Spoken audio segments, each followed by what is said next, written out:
Do it. Just do it, man. Here we Just do it. go, and we are live. We're live. What's up? What's up, What's up, YouTube? everybody? And Do it. Just Periscope? do it, Oh, man. here Is we Just that do it. the? go, and Are we those are the two live. services? What's up, We're yo? live. What's I'm up? getting What's insane up, feedback. What's up, Hold up. everybody? I forgot to mute everything I have You're getting playing. feedback? Yeah, no, I just forgot to mute all the stuff I had playing in the background.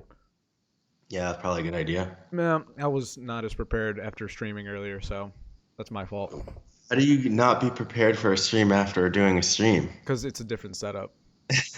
Like I I'm had fucking- I have like my gaming setup, and then I have my I don't know, interview setup or whatever this is, hosting setup. That's it. Hosting Yeah. better than Yeah. doing my own thing. So man, you and I have had our first bit of spat of beef, and Do we have a spat of beef? I don't know. That's the I thing. don't Is like call it beef. We just don't agree on something. But that's what beef is, though. I mean, I it's think low key that beef.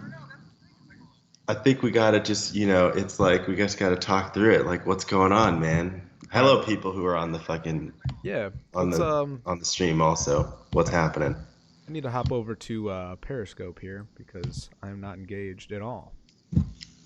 It's all good, man. There we go. So why don't you introduce? Yeah, I was gonna outline it. I was gonna uh, outline it right yeah, the concept, here. Mm-hmm. what we're talking about, why So we're Rollo here. Tomasi was a gentleman that you it appears you have in higher esteem than I do. I just, I find his stuff to be useful. Mm. I think that his philosophies have been very useful, and particularly when it comes to like intergender dynamics and things like that. I think that it's actually become pretty useful in terms of like helping me navigate relationships with women, not even just like sexual relationships with women, just like Yeah. day to day. I mean, I think that it's actually become. I think he's a resource for you in a lot of ways that I've had other people as resources. The bigger point for No, me, but so the question for you is, as a counterpoint, is you're saying that you don't think that that's the case. So like, what is your take on that? On like his sort of philosophy that I think he's right. Because I think know he's some right. people Here's the disagree. problem. Here's exactly why we don't have beef, actually, because I do think he's right.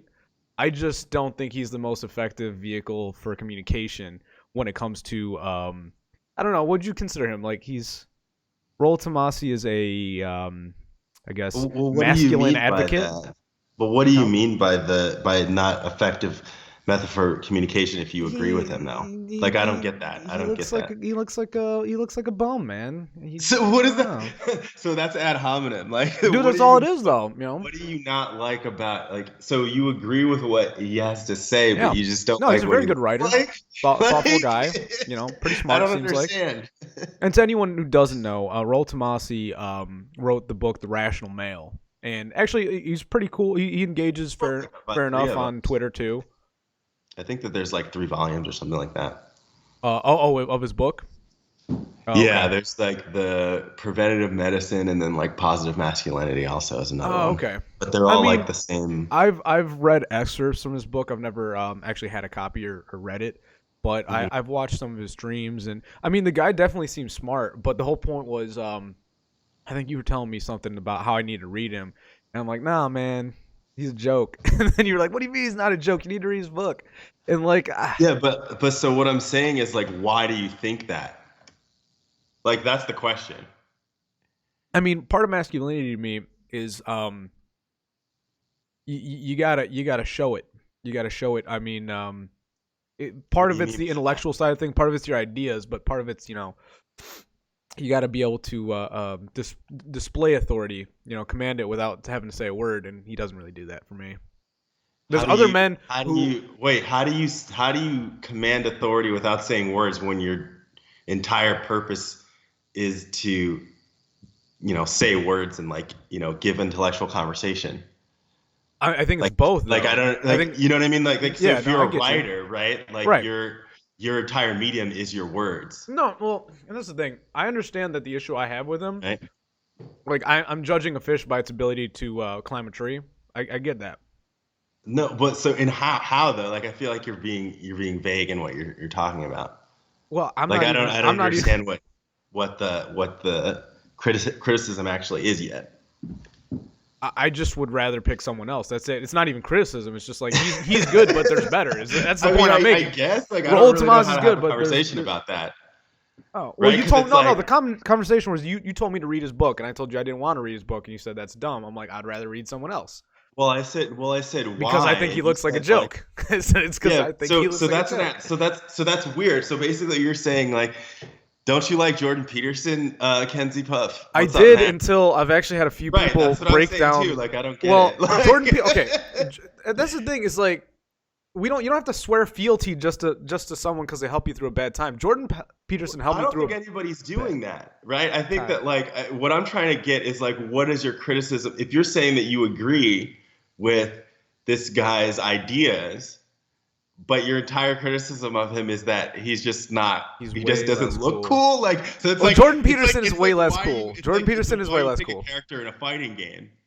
You know what I mean? It's like yeah. you look at like a fighting game and you're like, oh, like I'm just gonna pick this character because he looks cool. Yeah, dude, okay. I totally do that. Dude, But, that's like, the thing. Is you're laughing at me. You can't do that with humans. I mean, like, Why there are not? people that are gonna have like interesting things to say that you're Well, not gonna necessarily like the way that they look. That's fair. You know what I mean? Like, and if yeah. you're saying that you agree with his philosophy, I do that's agree all with his I'm really philosophy. interested in. And actually, I don't probably really know a good care bit like, about what his he stuff, looks even though I haven't read his book. You know what I mean? Like, Yeah, I've definitely That's listened not to at really least important to 12 me. hours of him on YouTube. Put it that way. he says, Kenzie Puff says, Rollo's cooler than Jordan, and you like Jordan. I've actually moved. I've moved on from Jordan. I've actually moved on from Jordan. If that's what this is about. What? No. Jordan is no longer useful to me. Really, like his lessons I've already kind of moved on from. It's like, you know, if you spend the rest of your life learning the same lessons. The thing about Jordan Peterson is that all of his lessons and his advice and stuff are just kind of stuff that like your mom would tell you. Right? She said, like, yeah, but like, you gave Jordan a chance though. Because he's not your mom. I did, but like realistically, it's like you know, like make your bed, fucking like, you know, don't be a lazy ass, like take time to like enjoy the little things, you know what I mean, stuff like that, and like so like it's like very very like it can resonate with almost anybody because it's like very baseline kind of stuff, most of it. Yeah, I mean, I'm sure he has stuff that's like way deeper. There's that like Maps of Meaning book, from I understand, is like way convoluted and stuff, but but like with my point is like, I don't really like, if that's like the whole argument, it's like what about like what somebody like looks like. It's like, okay, well, it's not not really an argument. That conversation. It's not an argument. It's you know what I mean? It's like that's not really, that doesn't make sense to me. That's not like a valid. I'm a leaf in the wind, bro. So like I just. What do you mean by that? I'm a leaf in the wind. I go with my flow, and my flow tells me, I mean, I don't even know. Like, I just don't prefer Rollo Tomasi, but like, if someone gave me free tickets to hear him speak, I would totally go. I don't know. Like, I don't know what the metric is, because my whole point, okay, because we keep kind of blowing this out, but this whole start off is like, I'm just not motivated to read his book. That's the core of the whole thing. I think he's right on a lot of things. I don't prefer his image. I think, because, okay, part of me is I think to help you with your image, you should appear to be an authority. And the thing is, when I look at Rollo Tomasi, I'm like, man, he's probably got some good ideas. You're saying it. You're saying it. Jordan Peterson does dress up better. He does dress up better. Kenzie's not a fan. I don't know. Kenzie, I thought of all people you would. You have the baller cosplay. Dude, you can't tell me you haven't read books before that. I mean, have you never read a book that you like? Oh yeah, Carl Jung's not a baller. To read, like, but you knew that like it was going to give you some kind of insight. Like, yeah, Kenzie Puff, there you go. He's not helping people with image, and I would agree with that too. Well, like, I'm a person of image, so obviously he's it's not like meant a for me. guy, you know what I mean? He's an intellectual guy. Yeah. You know what I mean? It has nothing. How about this? Books. What? Okay, having been a recovering Jordan Peterson fan, what am I gonna stand to gain from reading Rollo Tomasi? You know, in terms of just like your perspective, I would say, like, even if you don't agree with everything that he says, being able to like, you know, develop your own arguments or your own like standpoint against some of those ideas, because a lot of those ideas are going to be they're going to be in consciousness. They're in a lot of people. They're in me, right? But like, what ideas? What ideas? So like a lot of his, we were talking, what I said earlier, like if a lot of his ideas on like intergender dynamics and like how men and women work with each other, and how we've been conditioned to think a certain way. Like we've been conditioned to think that like especially our generation too, because we're like 40 to 50 years, 60 years maybe deep into this indoctrination of this idea that men and women are the same. And Right. there's a lot of issues that come with that when it comes to like male and female relationships. If you're the type of person who's interested in pursuing Well, relationships with women, and if you're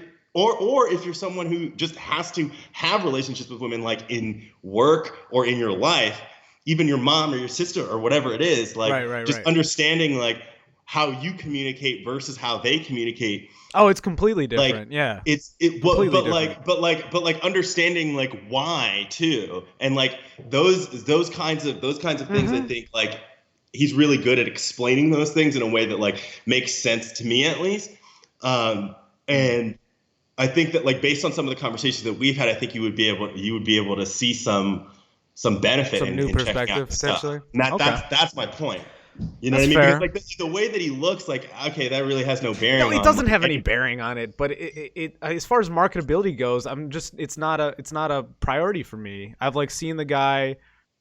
That's about it.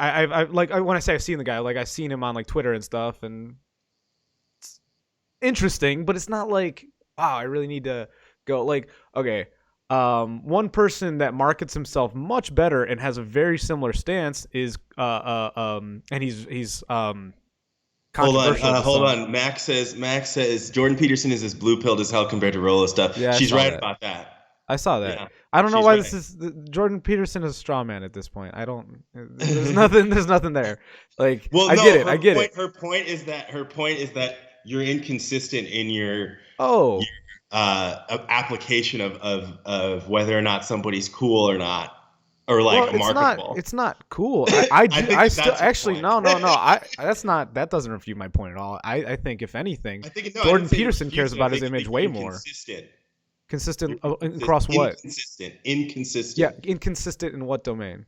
in your application of this arbitrary, like cool or appealing metric. I mean, Which means I guess you'd have to just define it a little bit more in order for it to make sense. yeah, like the thing is, I can tell Jordan Peterson tries to appear to be an authority in his field. I mean, I've seen him in person live, and he did. He was very polished. That's the thing. And so what is your metric? How do you determine whether or not someone is an authority? Because I would probably put Well, Rolo in the category of like Rolo's more an authority. He is more it's of an not even authority. like Intellectually, I will concede that right now. But when it comes to the appearance of authority, because here's the thing: is like whenever okay, I'm so what's your evaluating an metrics for idea, that? That's the hold on, question. yeah. What's your Well, and how let do me. you I want to explain why I have this stance because it's not. I understand it doesn't make sense. So whenever I'm looking at an idea and ideology, not only do I look at the idea itself, but I look at the vehicle with which it's being delivered. Because like obviously I'm getting it within a certain context, but like I sure. like to consider the way, um, say like a hardcore feminist will look at it. You know what I mean? And like What do you mean by that? well, I was just gonna take the Jordan Peterson angle. Say someone who's like your cis white, not even white, just your cis men hating feminist, right? Sure. You know the type. You've run into them. They're out there, Feminists, yes. right? But the ones that feel the need to call men cis men, like that there's a Sure. specific brand there. So the point is like, um, to them, they're more susceptible. Not susceptible is kind of a weird word, but I think they're more easily influenced by like a guy like Jordan Peterson who wears a suit and everything. And you're right, you know, Rolo's probably a little more red pilled, but I think Peterson hits a larger audience. And so to me, it's like it's not a matter of don't have So Rolo or don't have. popularity is your metric. Yeah, the optics. Yeah, Like 100%. global popularity. Okay, so Yes. optics. Yeah, I don't Well, like the that. optics aren't I for don't like me. that. I don't like that argument because I think that that's irrelevant when it comes to the. This is what I said before. I think it's They irrelevant when it want them comes to like both something dead. that's intellectual, like who it's coming from. It should be at least, and like so then like my question again though would be so like we're going right back to that. So my question Okay. again would be to kind of move it forward is Yeah, yeah. what is your metric on that? Like how do you measure like how do you determine what good optics are versus bad optics when it comes to Hmm. like intellectual personalities? Um, to me, having a strong will is probably the most important thing. Like being like Having a strong will. like making sure you're having conceded effort to be seen, to be heard, to go forward. Like that I can respect that whether you're right or wrong.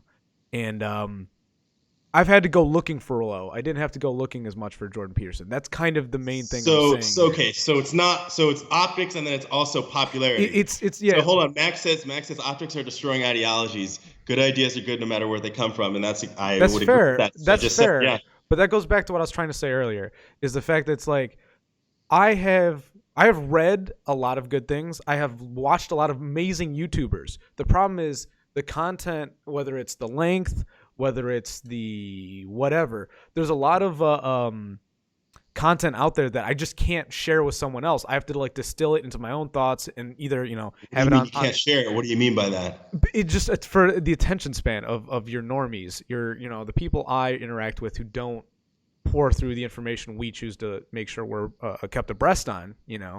I mean, there's Jordan Peterson stuff that I still want to share with like friends and family from years ago.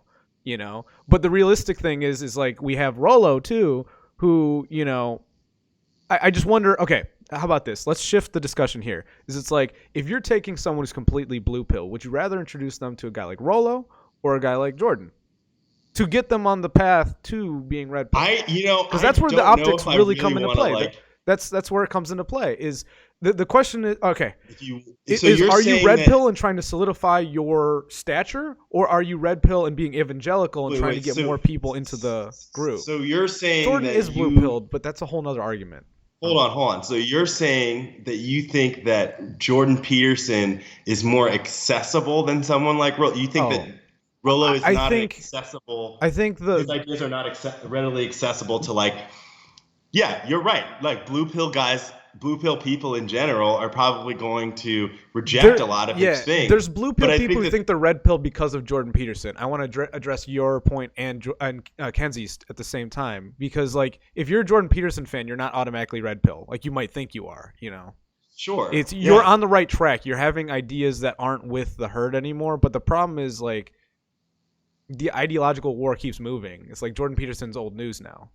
There was a time where what he was saying was fringe. So that's an argument for anymore. Rollo then. It is. That would be an argument for Rollo. It is. The point is actually, and I want to make sure I say this completely clearly. I feel like a politician saying this. I want Rollo to succeed. I want him to do very well. I've seen the audience he has and the people obviously that defend him. He's made a name for himself, and it's just like I don't want to get into I get lost in details personally. Yeah. So for me, I'd rather have someone who's easily more marketable that I can attract more people to speak to than have, say, one person who's very good in the material and hold on. So you're saying that you think that Jordan is more accessible. I agree. To get people to read it. Okay, Mac is actually saying over here that's fair. That's a good point. She says because people aren't as familiar with Rollo, it's easier to get people to read it because they don't have preconceived notions. Which actually is a good point. Okay. Well, that's a good point. That's fair. This makes no sense. I agree. So like my point would be like I said before, like I think that you're making an argument for Rollo Tomassi in terms of like if you want to like if your goal is to change somebody's mindset, I guess. I think my goal in like saying like you might benefit from reading some of this stuff is really just like there's some ideas in there that I think that like might help you either solidify what you already believe or like, you know what I mean? Because like being like genuinely exposed to a bigger idea or ideas that you haven't necessarily considered isn't like a threat to your existence necessarily. What that's going to do is it's going to be able to like, if you actually have a criticism, which I feel like your criticism, I'm going to be completely blunt. I think like your criticisms are a little bit shallow here. Oh yeah, so completely shallow. I'm not even in order to actually have like a proper one, I would say like even just check it out like if you don't agree, you know what I mean? Even if like, because it's like if your whole argument is like, oh, I don't really like the way that he looks, not, and then it's it's not even also look. that, like, It's not he's look. not It's going not. to be able to, like, he's not Look. not You as keep getting back to marketable like this to, vain like, thing. It's hold like, on, let me finish. Well, I just don't want you to move on from that because that's not what I'm stuck on. So I'm listing those two things because those seems to be the two arguments. So it's like the optics, and then it's also like the fact that he's not as accessible, quote unquote. Yeah. So he's not as popular. Right. Which I would say actually, like, what Max said in the chat is probably the most that actually makes the most sense to that argument, because actually people don't have preconceived notions about someone like Rollo. They would have preconceived notions about someone like Jordan Peterson because he's been all over the news. It was that Kathy Newman interview, whatever, and then it went crazy. And especially now is because he's like, kind of like faded away a little bit too. I don't know if I would agree with that. I think that, like, I think that there's very little here that I would say should stand up in terms of like an argument against checking out some of his stuff. I mean, I'll tell you, this whole conversation's make me not want to listen to his stuff anymore. So, but I mean, that's, I guess. I mean, why is that? Why is that? I don't know. I don't like being told what to do. That's like, it's not even about any of that. Like, dude, it doesn't have to be, man. I mean, like, I'm not telling you what to do in terms of, I know. But it's just, I feel like the opposition is just interesting. It's interesting. It's interesting you're overanalyzing something that I simplify is really what it comes down to. We're talking about it on a live stream, homie. I know. Like, but the thing, I know. But I tried to explain it because here's the other thing is I think, and to get back to one of the things I meant to talk to address about Kenzie's point is, like, it doesn't make any sense. It doesn't make any sense depending on who you're trying to sway. I think, like, if you're trying to sway someone who already has I don't know. Are you trying to get someone who's, what's she saying? I dislike dismissing things without researching. Yeah, I agree. I mean, I agree. I'm with it. I'm a lot less dismissive. Okay, going into this whole stream, I did this to try to create beef where there is none. So you have to understand, I am being intentionally entertaining because I'm in your camp. I probably should read Rollo. I'm just lazy and I haven't read. I have 3 books ahead of me that I haven't even read, so it's just not going to happen for the time being. But to me, there is a point being made. I'm not being facetious, but I just don't think that Rollo Tomasi has done enough to earn my attention. He's not. Besides a bunch of people who said they've gotten good stuff, the anecdotal experience of people I respect, which is a lot. Well, so the thing is, it's not like really what started it. So what started it really was, I was like, I think you should check it out, and you were like, no. Like, it was like a definite, like, no, I'm not going to do that. And it was like, well, it's because I know I don't have the time. So it's like, if I had to be honest, it's because I don't have the time. Okay.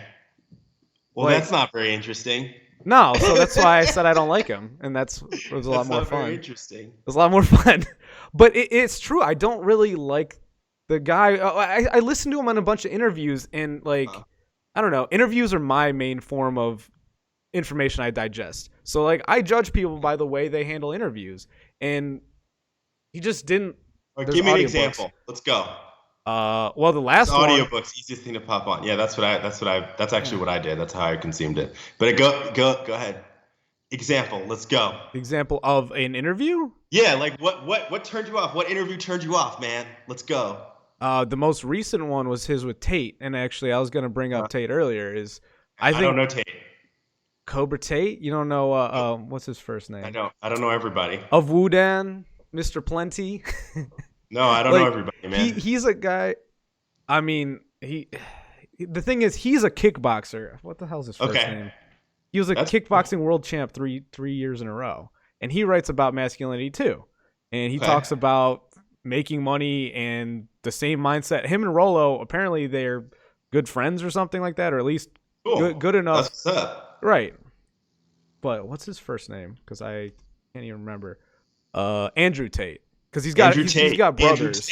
Andrew Tate. And he's from Chicago. He's from Chicago.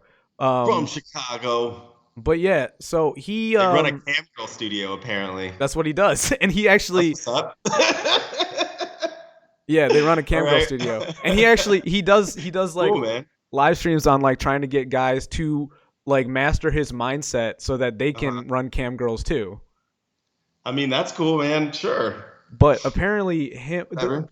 the thing is, the last stream him and Rolo were on. Uh-huh. Rolo, and maybe it was a bad day. I don't know. He's very low energy. It's just kind of they're actually really interesting to listen to. The Tate brothers or the interview I'm referring to. I think she's talking about the Tate brothers. The Tate brothers work out well because Andrew himself is like Andrew. Yeah, Andrew's the oldest brother. Right? He's like the main one, the one that was a kickboxing champ, and he is like over the top. Like way over the top, man. Like he is very arrogant, but it's his other brothers who do like the producing work, who you don't see as much. They're the more practical guys. Oh, she said both. Saw the interview. I did not see the interview. So what's the critique of the interview with Rolo? The whole point is that like if I saw them intellectually on at least on equal footing. Maybe Rolo still being the better of the two, but they both seem to agree philosophically with their stances on where one's place is in the household, as far as because Rolo takes a more easy there, Trump. Thanks. I think Rolo takes more of a family side of it, and Tate takes more of like a business side of it. He was low energy though. You saw the same interview I saw. No, hold on. I'm fucking dead. I'm fucking dead. You lost your headphones? That's too much. All right. So you said he was low energy. That's your. I mean, that's the thing is, as far as marketing goes, low energy. I'm not gonna live that down. I'm not gonna live that down. But But what was I saying about Tate and Rolo? But Tate just showed that he was the better marketer. He was actually, if you're gonna give me shit about Trump, that's exactly it. Is Tate's more of the Trump of the two of them? So he's just more interesting to you as like he's more engaging. Optics. So optics, it's optics. He's a better salesman. It's optics. Rolo to me is not a good salesman.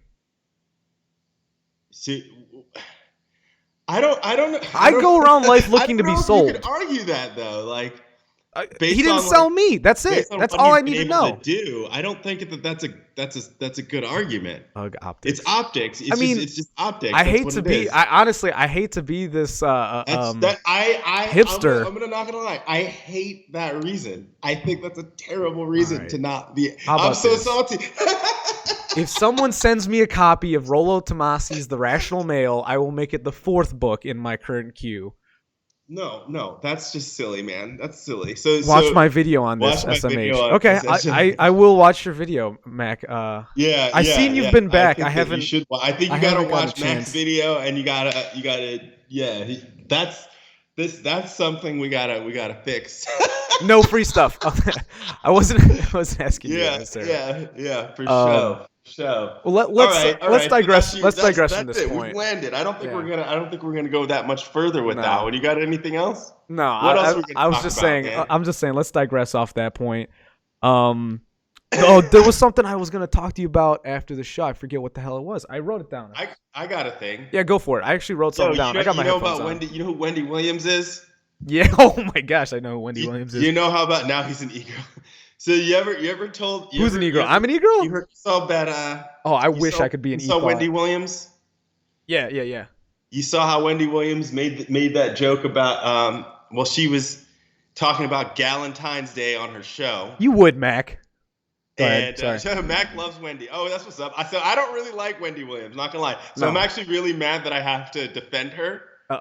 Right now, but I do, and I'm actually I'm working on a video about this, so we can talk about this. This will be my video tomorrow. But she was on her show, and she was talking about Galentine's Day, and Galentine's Day is basically the day before. Apparently, it's the day before Valentine's Day, and girls get together. It's from the show Parks and Recreation. You know Leslie Knope started it. Okay, it's from Parks and Recreation. Okay, so sure. So she was talking about Galentine's Day, and she was like, hey, who's celebrating Galentine's Day? And a bunch of her, her fans, they clapped or whatever. And there was some men that clapped. And she was like, if you're a man and you're clapping, you have no business clapping because you don't even understand how it works. This is not for you. This is for women. This is a What? women's holiday.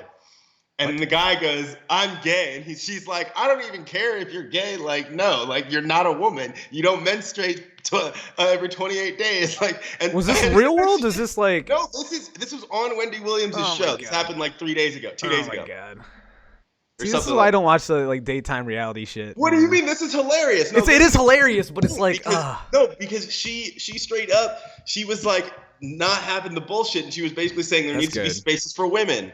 That's fair. And that's good. That's because based on what's happening, like in this. I'm kind saying of more. But the worst part about it, now The guy, the get to the end entitlement. of this. I didn't even get to the end of this. Oh, my bad. Go for it. So she said, apparently she said, and while you're at it, stop wearing our heels and dresses. And the next day, It's a nice clap she back. apologized, my guy. What? What? Apologized, my guy. Oh, you drop yo. Yes, she did. There's a reason She why was you drop the scared mic. to. There's a reason why you have to drop the mic when you're Right. sad. Savages drop the mic. They don't Right. pick it back up and apologize. Right. Oh. So Wendy Williams, I don't know how familiar you are with her, but she's not a very apologetic person. Yeah. She's a very masculine looking woman. She has a. She gets called trans all the time. Yeah, she's an older woman. She's 55 years old. She's got a lot of plastic surgery. I saw a clip of hers recently that I was not a fan of. I don't remember what it was contextually. I don't remember if it was like trans or something. She's just loud and annoying. But she had a clip recently that I was not a fan of. Like her audience, like she like said something and her audience cheered, and I was like, "What the fuck? Are you kidding me?" But that's about all I remember. I don't remember. Well, her audience is the last very month or so. full of like it's basically black women and gay men. Is her audience? Yeah, and 100%. Apparently. You think Bloomberg should go on Wendy? Probably. That would be precious. But so she had to apologize, dude. She was straight up. You got to see this video, man. She was like crying. Okay. Wendy was? Like the gay mafia got her, bro. They were Wendy like, was crying? They definitely threatened her. No. They definitely threatened her platform. Yeah. For to sure. like cancel her. They threatened to cancel her. I low-key keep up with celebrity gossip. Defending females being able to have their own shit. That's crazy. Yeah, that's kind of. I mean, that's the whole trans sports thing. But I mean, it seems like they're kind of just defending it more in the women do women thing. Well, it's like not even like gay guys. A woman says to you, like the fact of it too is that she's talking about truth. She's saying, "Oh yeah, it doesn't matter how gay you are, you're never going to be a woman." Yeah. Like, yep. Also, and that's just fact. You know what? That's just facts right there. there. Funny? I don't understand this about gay men. Can somebody explain this to me? Maybe they do this thing sometimes where it's like gay man who's attracted to men, who's a gay man, wants to dress up as a woman to attract what? Gay men? That doesn't make sense. That's always kind of weird. That's so weird. Like, why? I don't even understand. You know what? That actually makes more sense to me than the gay men who try to flip heteros. You know, gay men who try to flip. Yeah, I mean, that makes less sense to me. But apparently, that's yeah. What's the name of that one makeup tutorial guy on YouTube or whatever? Maybe he's on Instagram. I forget. James Charles, that fucker. Oh, yeah. What about him? Apparently, I don't know. I don't keep up with these people. Actually, Mac just said in her last chat, I low-key keep up with celebrity gossip, so she might be the authority here.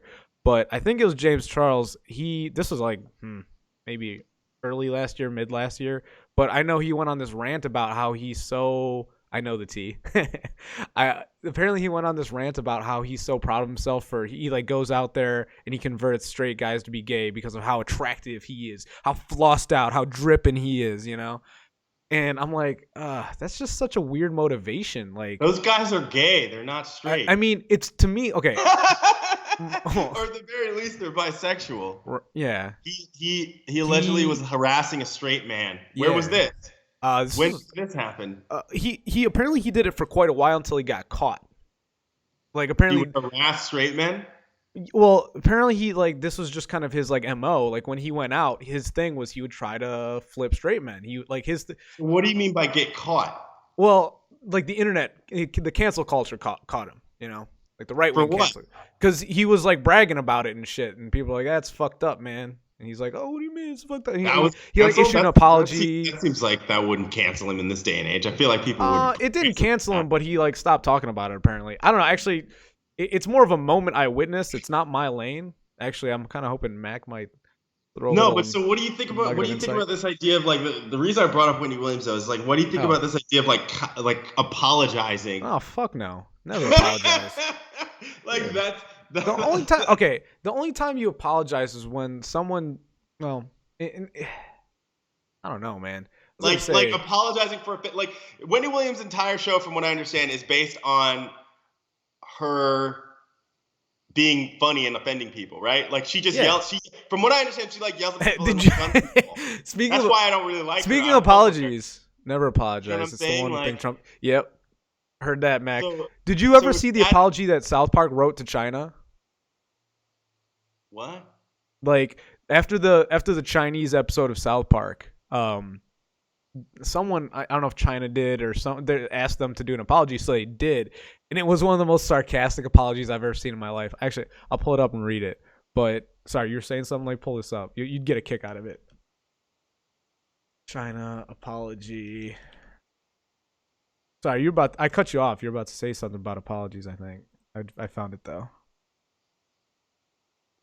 Kenzie Puff says never apologize. It's one of the things that Trump does. Right, right. Right. All right. You ready for it? Go ahead. Okay. Official apology to China from Trey Parker and Matt Stone. Like the NBA, we welcome the Chinese censors into our homes and into our hearts. We too love money for that freedom and democracy. Xi doesn't look just like Winnie the Pooh at all.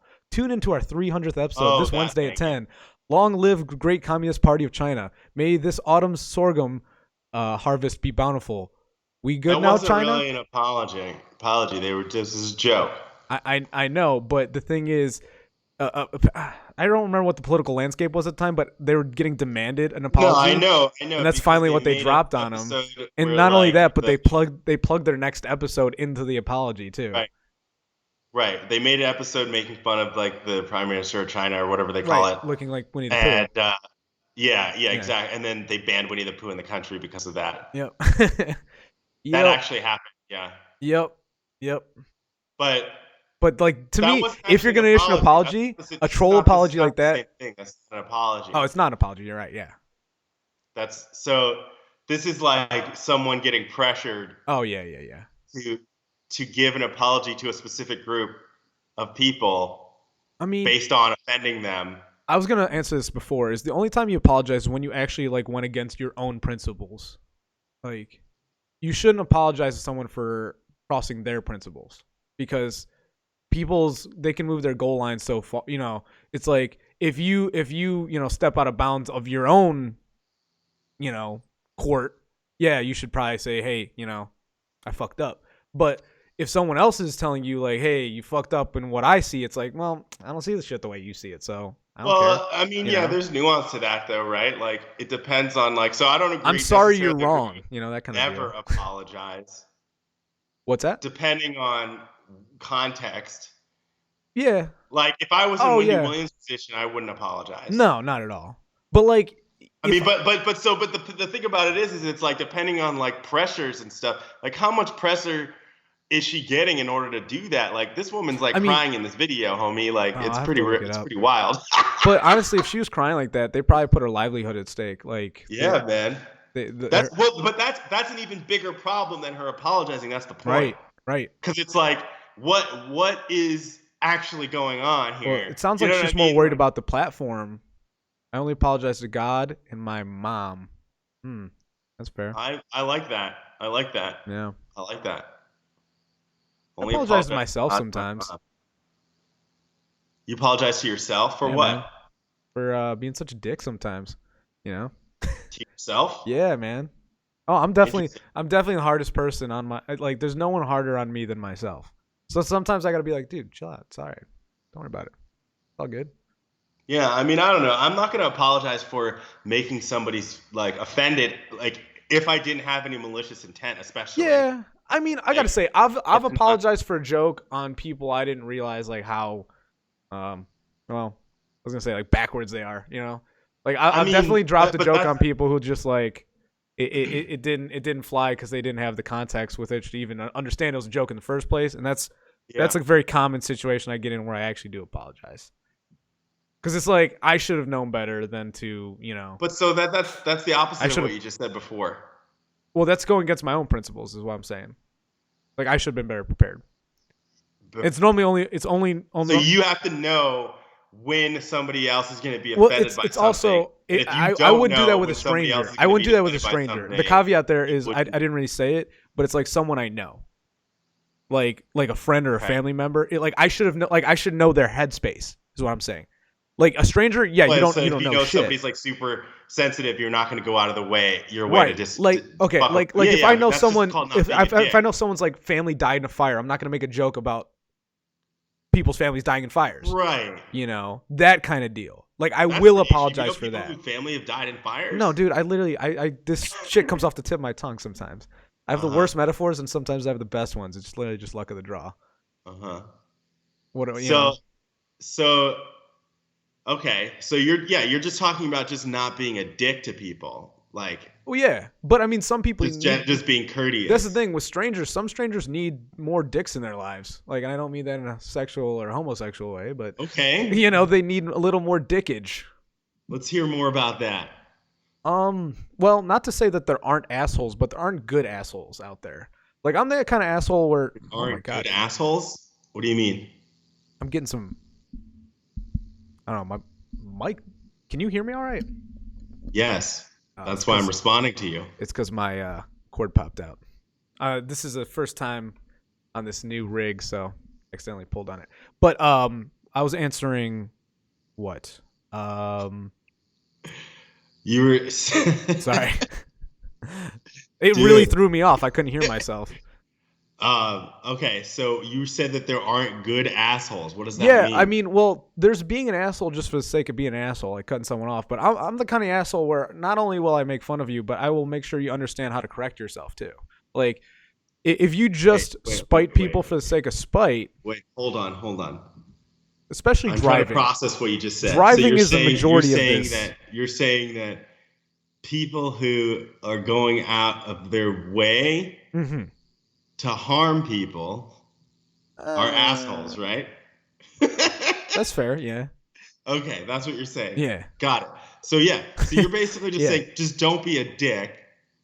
I'm saying if you're gonna be a dick, have a purpose. That's more my. That's you're gonna more, be a dick. Have a purpose. Yeah. Like what? Like a greater goal? Yeah. Teach them something. Teach somebody something by being a dick. Do you think that resonates? Do you think that that's good optics? 100%, dude. Yeah, man. There's nothing better. There's nothing better than getting pissed off at someone and realizing that they're right all along. Wait, what? Being pissed off by somebody and realizing they were right? All along, yeah. Like, what do you mean? Like, if somebody...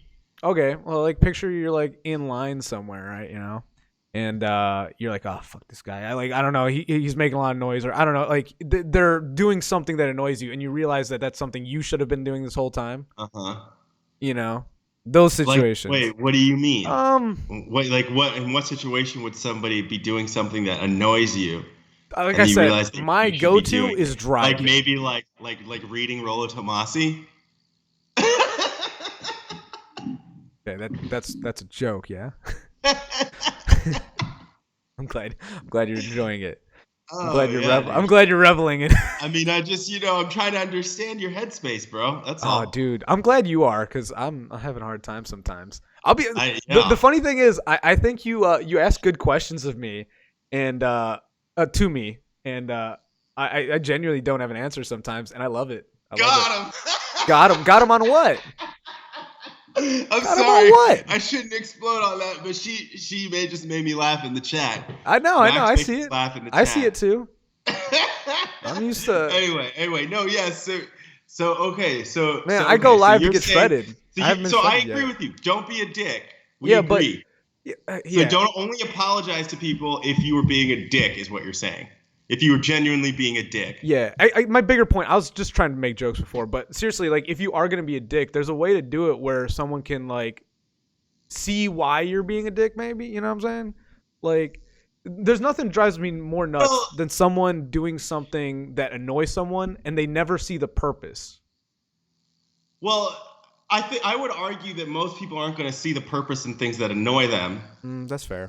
So, like, there's probably a way to tribute that information or to communicate with that person that's not in a way that annoys the person. So just don't be a dick, right? That's fair. But I people mean, pay like, I don't attention to know, dicks. like, why The would thing you is, want to people annoy don't pay somebody attention. in If you're order to not a make a dick, point? people don't pay attention. I thought that's something Rolo would have taught you. But If you're not a whatever. dick, people won't pay attention. Why? Why do you say that? Because you're going with the status quo, and people go on autopilot when they're on the status quo. See, You're going with the status quo when you're not being a dick? yeah. Would you say that's not the case? I'm talking everyone's status quo. I'm not talking so. mine. I don't know if Remember, I'm a hipster. I'm an edgelord. I do things differently. No, but I don't know if being nice to people or like just genuinely cordial, let's say, with people really falls inside of a box of status quo, because that's depending on what you're engaged in while you're being nice or cordial. So, like, I don't know if that's really a neat sentence. I wouldn't say that. No, I wouldn't say that that's going with the status quo. That only works with women, though. You'd be surprised. That only works with men? What, being a dick? Yeah. I mean, yes. Men are much more. Mac's right, because But, men are much more willing to walk away from a dick. Women are much more intrigued by it. That I've found. Like well, they want to change them. They want you to make men you be can nice care less. Keep Men facing you. Well, some men do. Some men do want to. They feel that spiteful need to. But you don't fix.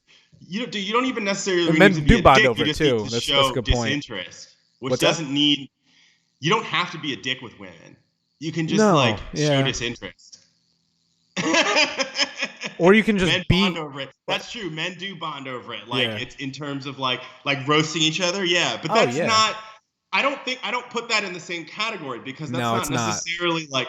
It's not being malicious. It's just roasting. It's like having a good time, poking fun at each other. Yeah. And yeah, sometimes people get like a little bit upset, and like I would say, just chill on people if they actually get upset. You know what I'm saying? But like, I think I don't know if that's necessarily being a dick. I think that like a good jab, a good like making sure that people don't take themselves too seriously. You know, well, that's the whole point. Like I know like Japanese moms do that, where they like if somebody says something nice about their kid, they'll like say something bad about their kid to kind of I think that's kind of dickish, but the purpose for that, so maybe that goes to what you're saying about I hate getting compliments. I'll put it that way. To make sure the worst that thing you do to me is kid compliment doesn't have me. like too big of an ego. That's like the whole purpose of that, is that the kid doesn't have too big of an ego. So like if someone like says something nice about your kid, but they're lazy or they don't clean their room or something like that. But is that being a dick, or is that like Is that with a purpose? Because I know some people that's actually a really good example of you know? Exactly what I meant. Is that's being dickish, but like I said, there's a purpose to it. You're trying to keep your kid honest, egoless, humble, whatever you want to call it. I mean, honestly, that's kind of how I was raised. Is never enough. Michael got straight A's. Why didn't he? Also do this. Do you think that that's good? Do you think that that's a good form of parenting and like keeping your kids humble? I guess. Do you think that's a good approach? I mean, that's a good question. I'll put it this way: as of right now, that was what I plan on doing. But you're causing me to reflect right now, and I don't know. Like, so my lady's Japanese. Like, I don't know if I would be the one doing it. She probably will. I'd probably say that's a good dynamic. I would say, okay, you bring a good point, because I'd say it's good for one parent to do, but maybe not necessarily the other. You know what I'm saying? Maybe. I mean, like. But are we going from a two-parent household normative standpoint? Because it's 2020 and single moms. Yeah, 2020. We are. Because fuck all the other stuff. So I would say, I mean, like, maybe. I think that the question really just is if it's a good thing in general. Like, it doesn't matter if one parent's doing it or both parents are doing it. Do you agree with that approach? Do you think that actually keeps kids humble, or do you think that gives them like some sort of self-image, like anxiety, like I can never be enough? I think we're talking with a broad brush here. I think that you have to look at what the kid's doing. Is like if the kid is voraciously, eating it up, like they keep succeeding. Obviously, like if you have a kid who's like not who has a really low self-image and you keep telling them how they're not doing enough, yeah, now you're just browbeating the kid, and that's not helping your expectations of them, or like their development. But like if they're constantly like succeeding, yeah, every kid is different. All in Yeah. moderation. You just do. Yeah, I think really the whole concept, I don't know how we want to encapsulate it, of negging your kids maybe is like a reductionist Dating way. your kids, It's yeah. like a reductionist I way of mean, kind explaining it. of. It's kind of what it That's is. kind of what it I know is. it's a little reductionist for me to say it like that, but um I think it needs to be a tool in your tool belt. It's like you know you can't parent the same two kids the same way. Like my sister Can't and I parent were kids very the similar. same way. She's the only sibling I have, but it's like my parents Well, don't yeah, even try yeah, like to everything's parent her the different. same way that she's well, yeah. It's enough said there. Yeah, I mean, I would say that like potentially yes. I think that there's ways to like there's probably things that are very similar about you and your sister too, right? Oh, I mean, like 100%. my brother and I, for example, like there's a lot of things that are similar about us. We're definitely different people in terms of like our interests and what we ended up doing in our lives and stuff. Yeah. But there's a lot of things about us. Like, okay, I'll give you an example of that. Okay. So when I moved to Oakland, I was like, I think it was like 2 years into my place in Oakland. I was talking to my brother on the phone about, my room or whatever, and like how like at the time I was like dating a bunch of girls, and these girls would come through and they'd be like, you don't have any pictures or any like decorations on your wall at all, because at the time I didn't have any posters and anything like that. Right. And I never really thought anything of that. I would just like kind of that would just be how my rooms would look. Right. And I called my brother. I remember I was talking to him and I mentioned that to him. And he goes, yeah, man, I had never been to his place in New York. He'd never been to a place in Oakland. And he goes, yeah, man, I don't do that either. Like, he never thought about that either. And I think a lot of it is because we moved around a lot when we were younger. Mm-hmm.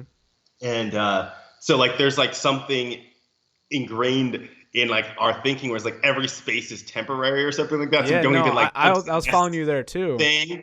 You know what I'm saying? Well, And so like there's a lot of similarities that are going to happen like in terms of siblings in terms of the way that they process a well, lot of and like interact with the world. So yeah. if they grew up in the same household with the same parents doing this negging thing, I don't know. Maybe that wouldn't. I mean, it could negatively affect both kids, or it could. I mean, because like now we're talking about multi-kid households. Like I think in general, like it was Right. like just one, but doesn't work at all. Does it work at all? But if Yes. we're talking Does about it that, like to be definitive? Does it work at all? Yes. It does yeah, work, but it can't. It shouldn't be your go-to. It shouldn't be your every time thing. I still think children do need nurturing. They need to be reminded. They don't need to think they're a special snowflake, but they do need to think it's okay. They need to be content. With what's okay. life, that their life, what they're doing is okay. I It's would good. argue that that's not true too. I think that they also need to know that like sometimes stuff sucks. Yeah, I Otherwise, when agree they're with going to become that adults, too. they That's the like point of don't the know how to deal negging. with shit. That's the point. That's the point of the negging. It's like you lost today because you're not good at what you did. No, but so the negging would be like if somebody says something. The exact Oh thing yeah, we're talking no, about yeah, is yeah, if yeah. somebody says something So positive about your kid. right, and responding You with respond with something negative right. They have so much more they about can them. do. Right. So there's not just like this like inflate. You also have like you keep them at a balance. It's like Yeah. +1 -1. You know what I mean? Yeah. Yeah. Yeah. It ends up being a net zero. Net zero. Yeah. Right. No, You know. I follow you there. I don't know. I think we already nailed it down and said that it is positive to make sure when someone compliments your kid, you make sure they know that. I mean, actually, part of that, and we didn't really get into this either, is let's get in the interaction between the two adults here. Like we're talking about the ramifications on the kid, but I think what that does socially between the two adults is, assuming the other adult is a parent or a future parent, whatever, is that like I have this expectation of my kid is like when you say that and maybe that person didn't, you're like elevating potentially their expectations of their kids, or at least comparing and contrasting. Like, you never know how I someone don't takes know. something. I don't know if you're doing that. Like, I mean, maybe. Like, so you're saying, like, if you say, "Oh, my kid doesn't," oh, my kid is winning at track and field, but he doesn't clean his room. Right. The other parent's going to be like, oh, does my kid My not kid clean doesn't his even room? clean in a room or I win in don't know. track. Like, Like it the other, depends. think of the other I don't parents know. who, yeah, you know I what don't I'm know. saying? I don't know. I mean, Uh, that's. Uh, you think it like parents are gonna like sit there and say, oh, like, wow, this parent's very strict. I should be more strict. I don't know if they're gonna change their parenting style based on something some other guy said to them. Like most people are very defensive of their parenting styles, and yeah, they're gonna actually, be like, don't tell me how to raise my kid. it's Like, you know what I mean? funny. So it's like I don't. I haven't really talked parenting with anybody in a while in general, and that's actually something that I don't know. I say our generation, you're a couple years older than me, but we're in a similar weight class at least. People don't really bring it up very much, you know. We always bitch about how everyone sucks at parenting, but we never talk about like how to do it right, you know. Well, I mean, I don't think that that's really the question here. I think it's like just it's like it's I'm more talking like about the conversation as a whole. I don't think people really break it down. I do. Yeah, she does. How long? How long, Mac? How long? Mac does. How long till it's not hypothetical? I mean, like, so here's my thing is it's like my sister just had a kid, Mm-hmm. and so she's downstairs. I mean, she lives downstairs from me, so like I'm watching all of that stuff. The kid's like a little older than, like he's like a month and a half, Yeah. you know. Yeah. Um, and so it's like, and I'm definitely inching closer to that milestone in my life. Um, so I guess it's like the part of that is like thinking about that too, but Yeah. you know, But I know my heart won't give out, LMAO, so I don't know. what's that? Got to solve health issues first. Oh, I wasn't aware of Oh that. yeah, I apologize. yeah. I did not have prior information. Yay, being adopted in a Pandora's box. Oh, I forgot you did Oh tell me right, that. yeah, for sure, yeah, You yeah. did tell me that. Well, I hope Well, everything that's goes along swimmingly for you and you can provide the world with more little Macs. That's pretty dark, but no, I'm just kidding. Wait, But what? yeah, no, I mean, I'm like, I'm starting, I'm coming to those conversations and things like that, and doing that, and being around like actual newborn kid too. So it's like I'm seeing Oh, like how they're going about um, like raising their kid and stuff like that. yeah. Um, and It's good to have so it's just around. got me thinking a little bit, you know It's what I good to mean, have about that around. kind of stuff. Um, Especially because it's I think that's an important thing for most people to do. I think it's probably the most important thing a lot of people are going to do in their lives is Yeah. probably procreate. You Yeah, know, I mean, it's one of the few things that like aliens can come and understand about you. You know, like they might not. aliens, huh? They might. I'm talking strictly from. Well, I'm not gonna even back that up right Aliens now. from where? Wherever, man. Like as long as they have like no bearing on like our biology or anything, but they can be like, oh, okay, two of those things made one of those things. I get Check this that. out, man. You want to talk about aliens? You ever see any of those like Future Man stuff, like on like Apex TV, like those guys What? I don't know. I that could talk look it about up. they're like from the future? You ever seen Oh, that? that's a cool way to think about it, Mike. Thank you. I appreciate it. Future Man? I don't know. I'm looking it up right now. No, so it's like basically Apex TV is this thing where they talk about they basically talk about they have these people who Uh, claim to be time travelers, right, uh-huh. from like certain Oh, years, this is like a show that came out. and it's not a show; it's like a YouTube channel. Oh. These guys they basically talk about the future, and a bunch of them have been saying that in 2028 we're going to find out that aliens do exist and they're not from Earth. Huh. Did you Okay. miss the Sim Talk? Yes, you did. You missed the Sim Talk. That was yesterday. Oh yeah. Yeah. We You did missed talk it. Well, I about mean, Sims. I'll whip out the sim talk Well, wait, anytime. hold on, hold on. No, no, no, this is like stay on the I know. aliens thing because No, you we're mentioned staying on aliens. aliens. I just want to make. I want to make sure she knows there's rounds in the chamber. Wait, so Um. she said I need to know about this. So yeah, so no, so basically there's a bunch of these time travelers. They there was a bunch, one from like 2076, one from 2060, one from like 2030 or something like Mhm. that. I'm And they reading made the a bunch of Wikipedia. predictions. They said that in 2028, well, they said first of all Donald Trump will absolutely be elected. This was back in like 2017. Somebody was Hmm. saying this. Yeah, the He'll pilot. absolutely be elected. And that the next president after Donald Trump, the guy couldn't say because he's a present day person in politics, but the president after in 2030 is going to be Martin Luther King's granddaughter, and she's going to be the youngest president of the United States. She's also going to be the last formal president of the United States. That we're going to find out that aliens exist and they're not from Earth, or they're not from space. in 2028, and that time travel is going to become publicly accessible by 2028, and that it's been being used for years. Yeah. And this other guy from like 2076 says that LA is going to be underwater by 2060. Well, bunch of stuff, bunch of you crazy know shit. what's one series that kind of this reminds me of? They're Among Us. This Yeah. this takes me to one series I watched. I'm sure there's a few series that have this kind of angle of that there's a alien tech or time travel or even space travel Alex tech. Jones, man, I ain't finna go Bill Alex Jones on y'all. You know what No, I'm saying? well, I was gonna say the first show that I watched that really hit home with that for me was Stargate. I don't know if you watched Stargate at all. Oh, that's fictional though. This is fictional. Future Man's fictional, isn't it? Future Man's not. No, this is like guys that claim that they're time travelers. This is what I was saying, man. Guys that claim that they're time travelers that are coming back and talking to people about the events that are supposed to happen in the future. For example, Donald Trump gets reelected as the president of the United States. Right. In 2028, we find out that time travel is a thing. We also find out that aliens exist and they are not from space. Mac is hearing me. She's hearing me. I'm trying to follow. Interdimensional demons. Yes, exactly. Yeah. Exactly. Well, that's kind of the point I was making. But have you seen? Why? Okay, Stargate. Well, that's what happens in Stargate. Is that there's interdimensional demons? Well, no, it's more of an alternate history, but similar concept. So there's no interdimensional demons. So it's not like Stargate. No, they're not interdimensional demons. There's a race of aliens that like jump into humans, latch onto their spines, and then control them. So kind of like the Yeerks and Animorphs.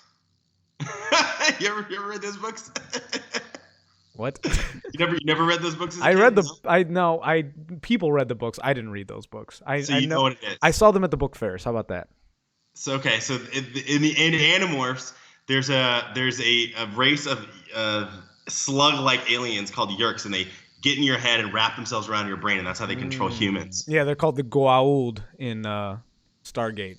But it's okay, so similar, yeah. But the whole point is it's the concept of there being aliens out there that can, in plain sight, infiltrate us, and that they've been doing that for a long time. What's it? Captain Marvel did it with the frickin' whatever they were called, and then made them like refugees and shit. The Skrulls I can't believe or whatever. Yeah. Anyway. Yeah. So apparently that's gonna Stargate's happen. a real send tweet. Thank you. I knew you're a good one, Matt. She also knows about Animorphs. Shout out Zach. Shout out Mike. Stargates Thanks for joining. Are real. Yeah, Stargates are real. She also the Animorphs, so that's cool. Yeah. I'm not the only one. She hit both of them. But I mean, the real point you had was that you were getting back to, you brought up the whole Future Man. Why?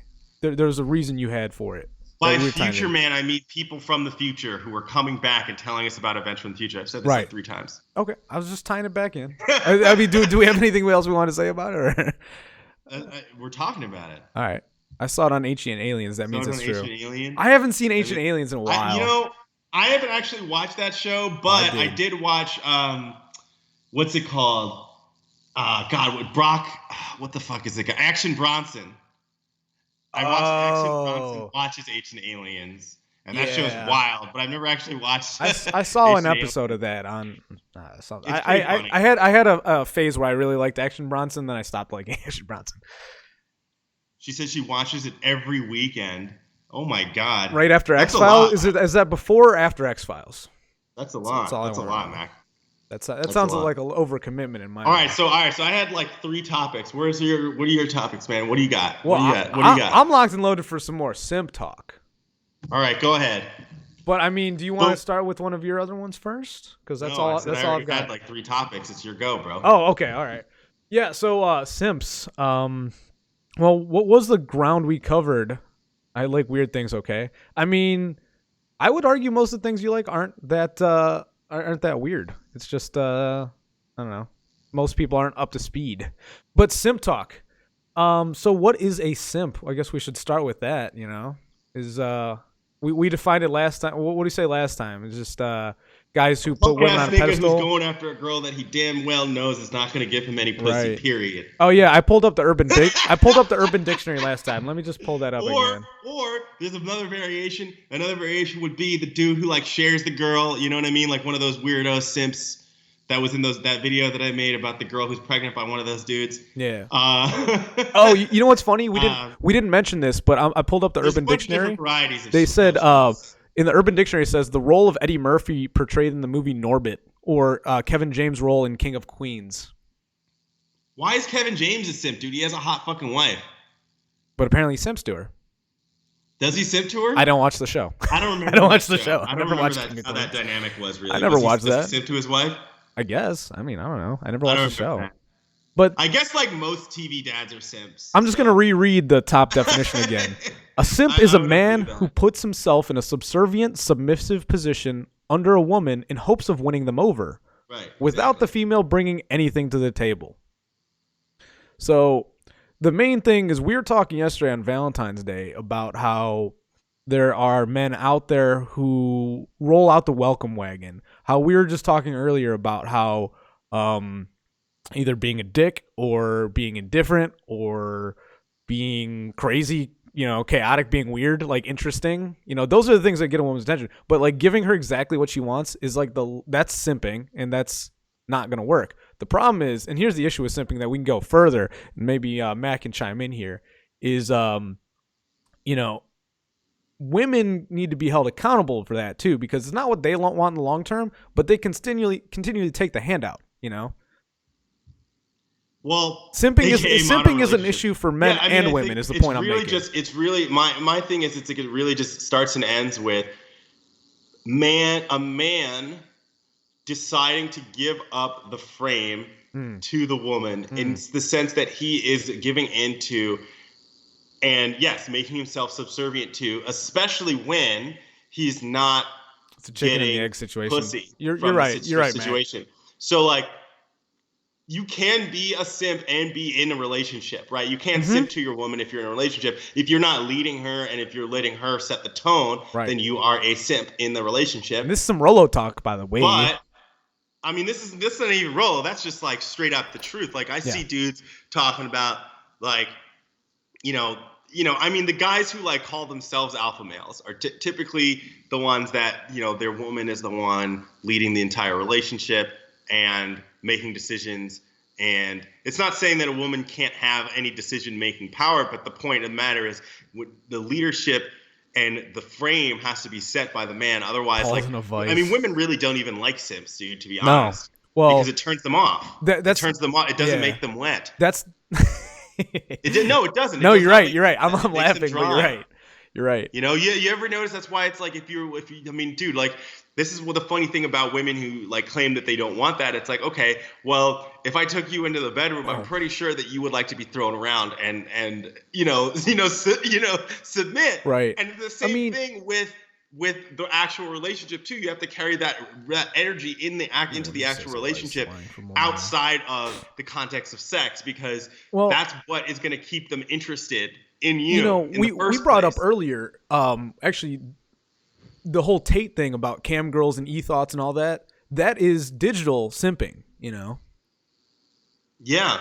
That's exactly what it is. Literally, you are paying money for cam girls is digital simping. Completely, yeah. And the thing is, going back to the chicken and the egg situation here, is it's like, can you blame the women who are making ungodly amounts of money off it? I mean, shit, porn is simping. You can't blame them. No. Right. I mean, like, I don't agree with that choice, but let me look, the thing about it is, it's like for every guy who recognizes that and doesn't pay, there's like literally 1,000 guys who will. And that's because the reality is women are going to be looking for the dudes who are at the top, like 20 percentile or whatever it is, right? Yeah. Like the top-notch dudes, and they're the ones who those are the dudes who are going to keep getting laid by all the chicks. Yeah, exactly. Those are the guys who are going to be getting laid by all the chicks. So there's going to be a bunch more guys who are not getting laid and are going to be willing to pay money to get a girl to quote unquote pay attention to them on the internet, because that's just how it works. Right. So like I can't really blame them necessarily. I really do wish that like more guys would wise up to the fact that like if they just stopped paying then there would be no market for that, and they would have to give up and stop Wait, doing this Max stuff. said But, something like, I don't even reality understand is why not she gonna said work. it. She said, "Let me on stream, SMH. Let me at him." Let me at him. Do you want to be on stream? Yo, come on, come hang out, come join the call. Yeah, you can join the call. I mean, Join the call. all right. Mac, are you? Well, Mac, are you Call on? in on Skype. Yeah, I gotta make sure she's on Skype here. The problem is I don't know if me fucking with Skype's gonna fuck up the video because sometimes it does that. We'll see. Well, she's not on Skype. Not you guys. Oh, you want to be an e-girl? Yeah, that's what I thought she meant. Shit. Yo, on some real shit. What are you doing? Why'd you move my I didn't. Calm down. Wait, no. On some real shit, Mac, if you did an e-girl show where basically you like told like deprogram the guys that paid for you. Ooh. How crazy would that be? Next level shit. That's $1 million idea. You gotta fucking we gotta market level that shit. shit, Mac. If you take that, we gotta market it together. Yeah. That's what you gotta do. Like you basically get the money, and then when they get onto your shows, you basically talk to them about how this is stupid. It's like To Catch a Thief. To catch To Catch a Thief, it's To Catch an e-girl. To Catch an e-girl. Yeah. To catch a simp. To catch a simp, even yes. To catch a simp. Yo, Mac, I'm telling you, DM me after 5%. this. Yo, you gotta. We're taking 5% royalty. Let's do this. We're taking 5% royalty here. That's it. That's a fair amount. To catch a simp, yes, yeah. There you go. Let's do it. I mean, let's do it. I want to be the Chris. I want to be the Chris Hansen. No, you're Chris Hansen, I guess. No, I want to do something. I think I would make a good Chris Hansen. That's the point, though. It's like these guys on these like eCamp sites. If these guys stopped doing this, if these guys stopped paying money to see some girl, whatever, it would make the market collapse, and these women would have to go back out and find just a regular dude to fuck, and they would get laid. That's what they don't get. Right. That's what they don't get. It's good for everyone. It's good for everyone involved. Yeah. What is? I'm saying, like, okay, if you were to magically solve that, to wake up these simps that are going after these e-girls, if you could get them to like literally devote their energy anywhere else. Right, exactly. And then the e-girls, when their money dries up, they LMAO had to change my Skype password. Couldn't remember it. Does that mean she's in? Yeah, dude, come on the call. Come. Can we do that? Yeah. Hold on. Mac, just... I can add her to the call, yeah. Yeah. But, okay. Is she on then?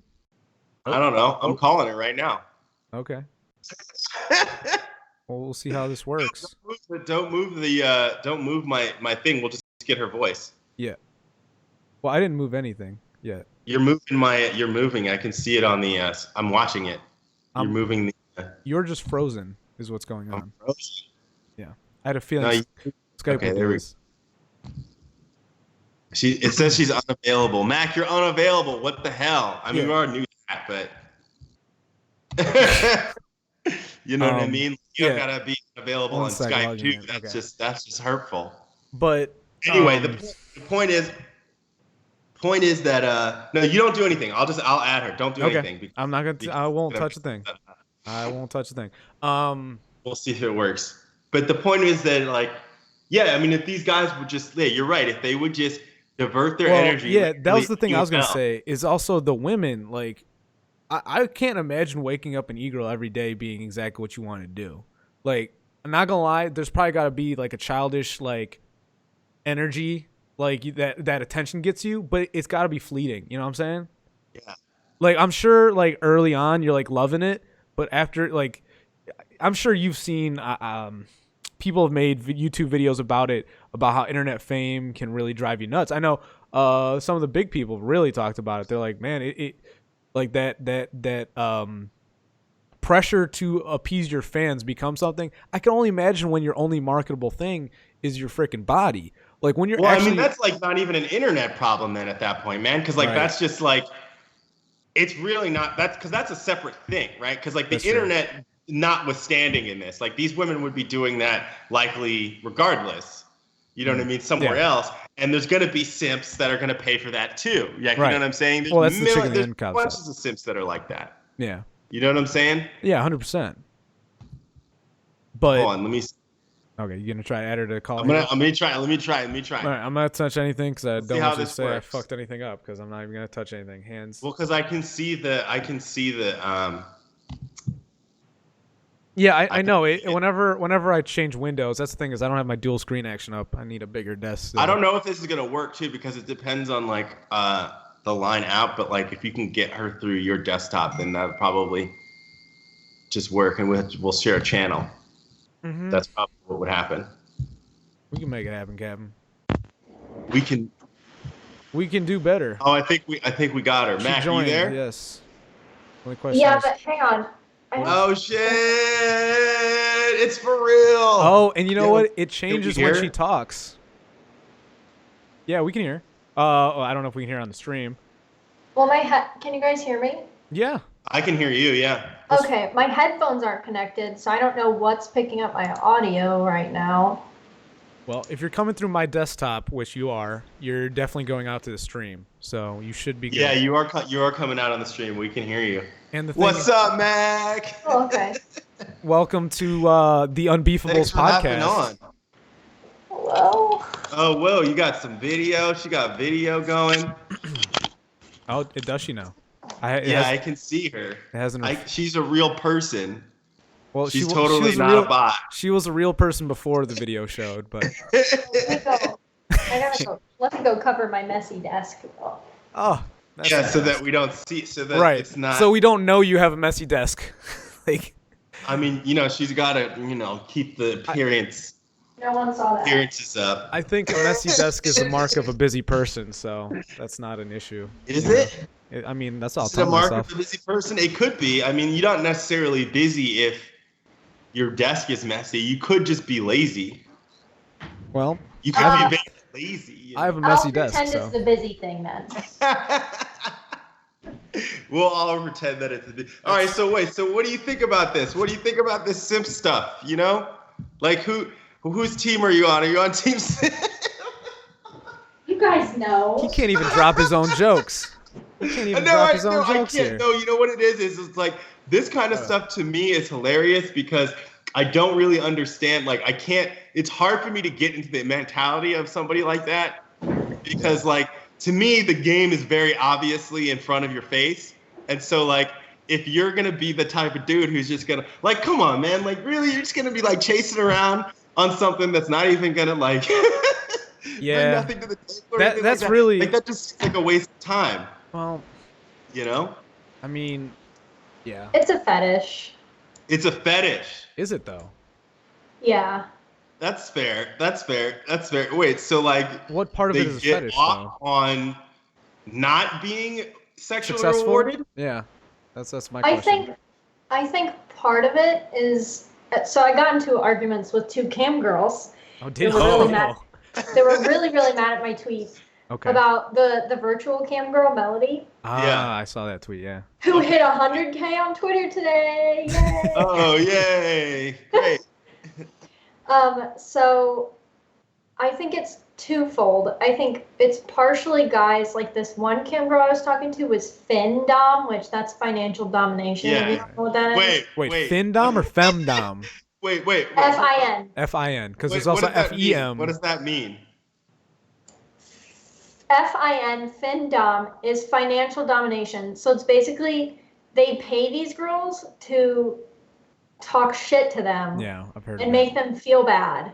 I can't even believe it's real, to be honest. The videos I've seen, they almost seem like they almost seem staged. But I mean, that's I guess where mental illness comes into play in a certain way. It's like, I don't know. I think that there's a certain delusion in my mind there. I heard that really comes from when guys are like very, because obviously you have to have money to pay for that stuff. But when there's guys who have like a lot of money and power over other people, they compensate psychologically by paying someone to talk down to them and treat them like crap, so that they can like feel a little bit better about the fact that they can actually control and change people's lives. You know what I mean? Like it's like a financial coping mechanism.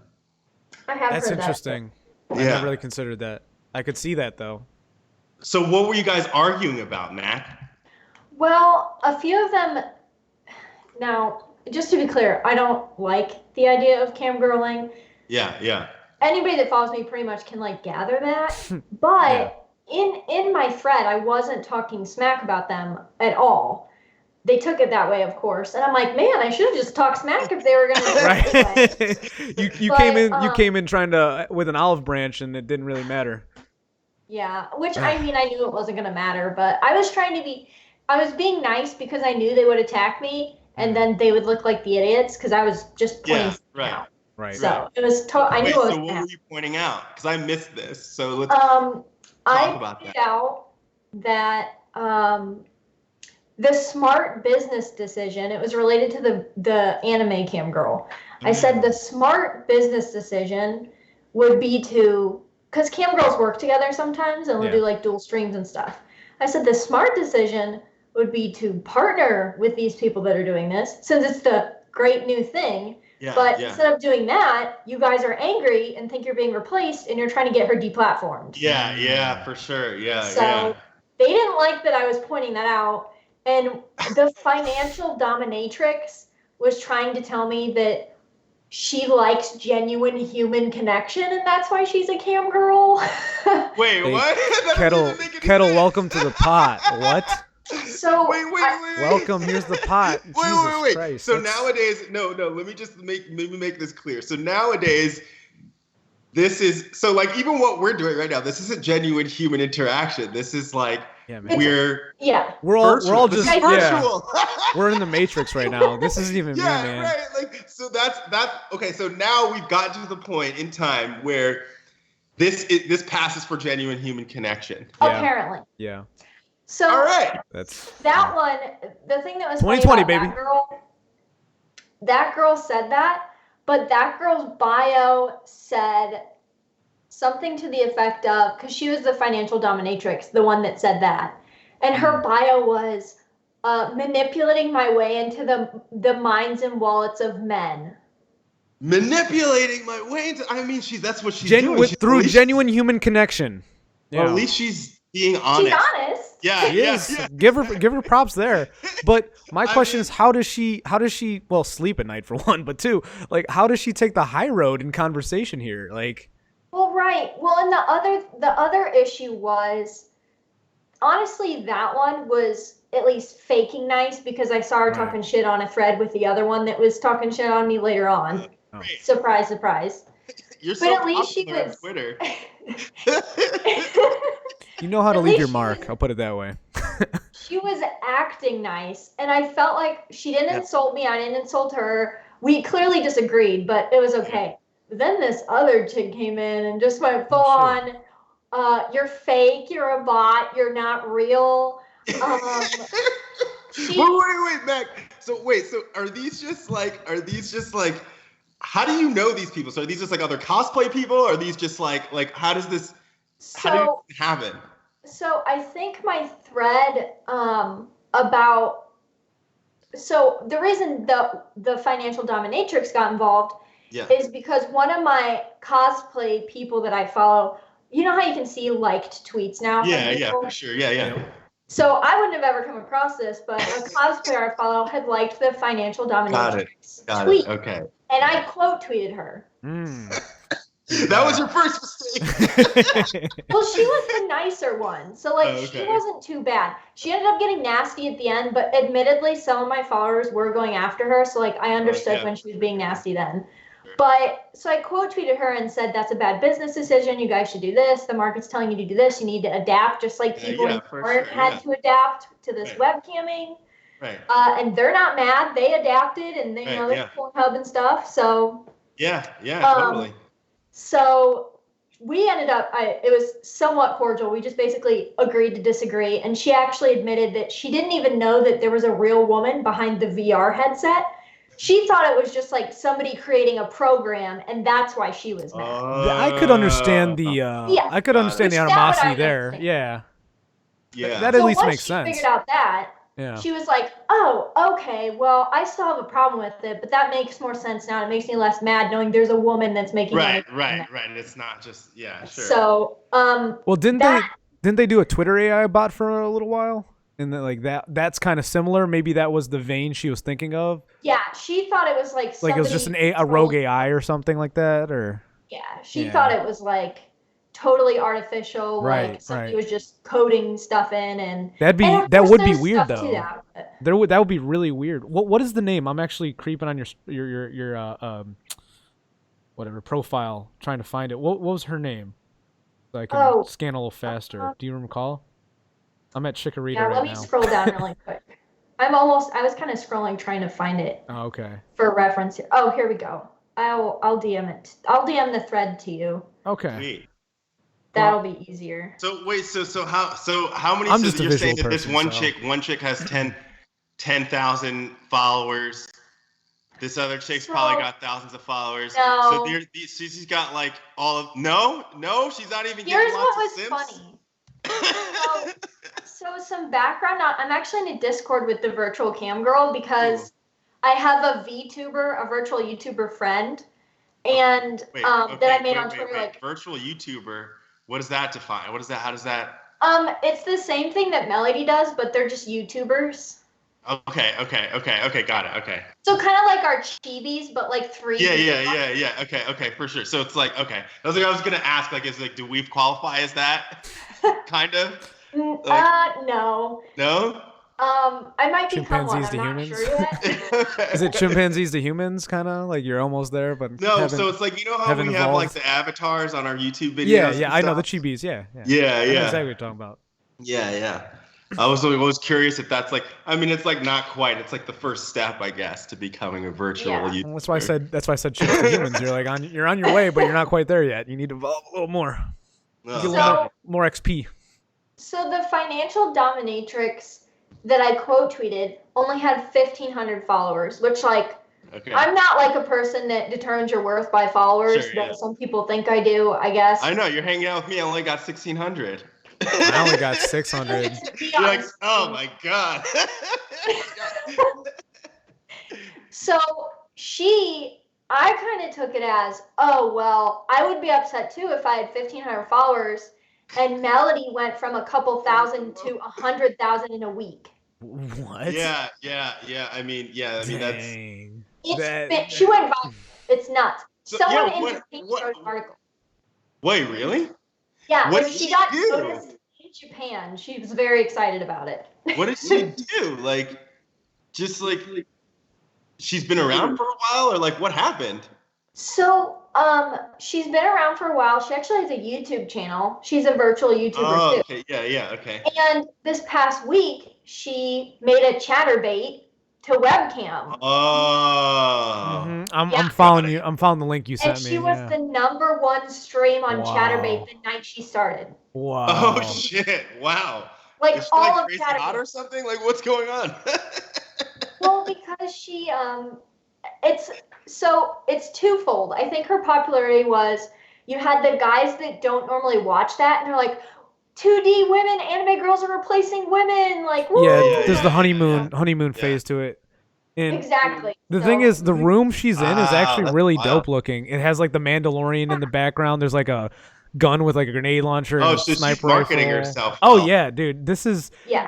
You know what it kind of reminds me of? I'm a big fan of the movie in particular, Blade Runner 2049, kind of that angle. Oh, I haven't seen that one. I've already told you need to see that one. Yeah, but it's similar because in that movie, the android has a virtual waifu, a holographic AI, and this is kind of the idea is that she sets up a room that he wants to be happy, and it's kind of the same idea with Melody. It looks like she kind of has it set up exactly the way a guy would want to imagine. Like it's literally a PC setup, you know. I'm like pretty surprised that I guess I'm not surprised that I haven't like understood this world.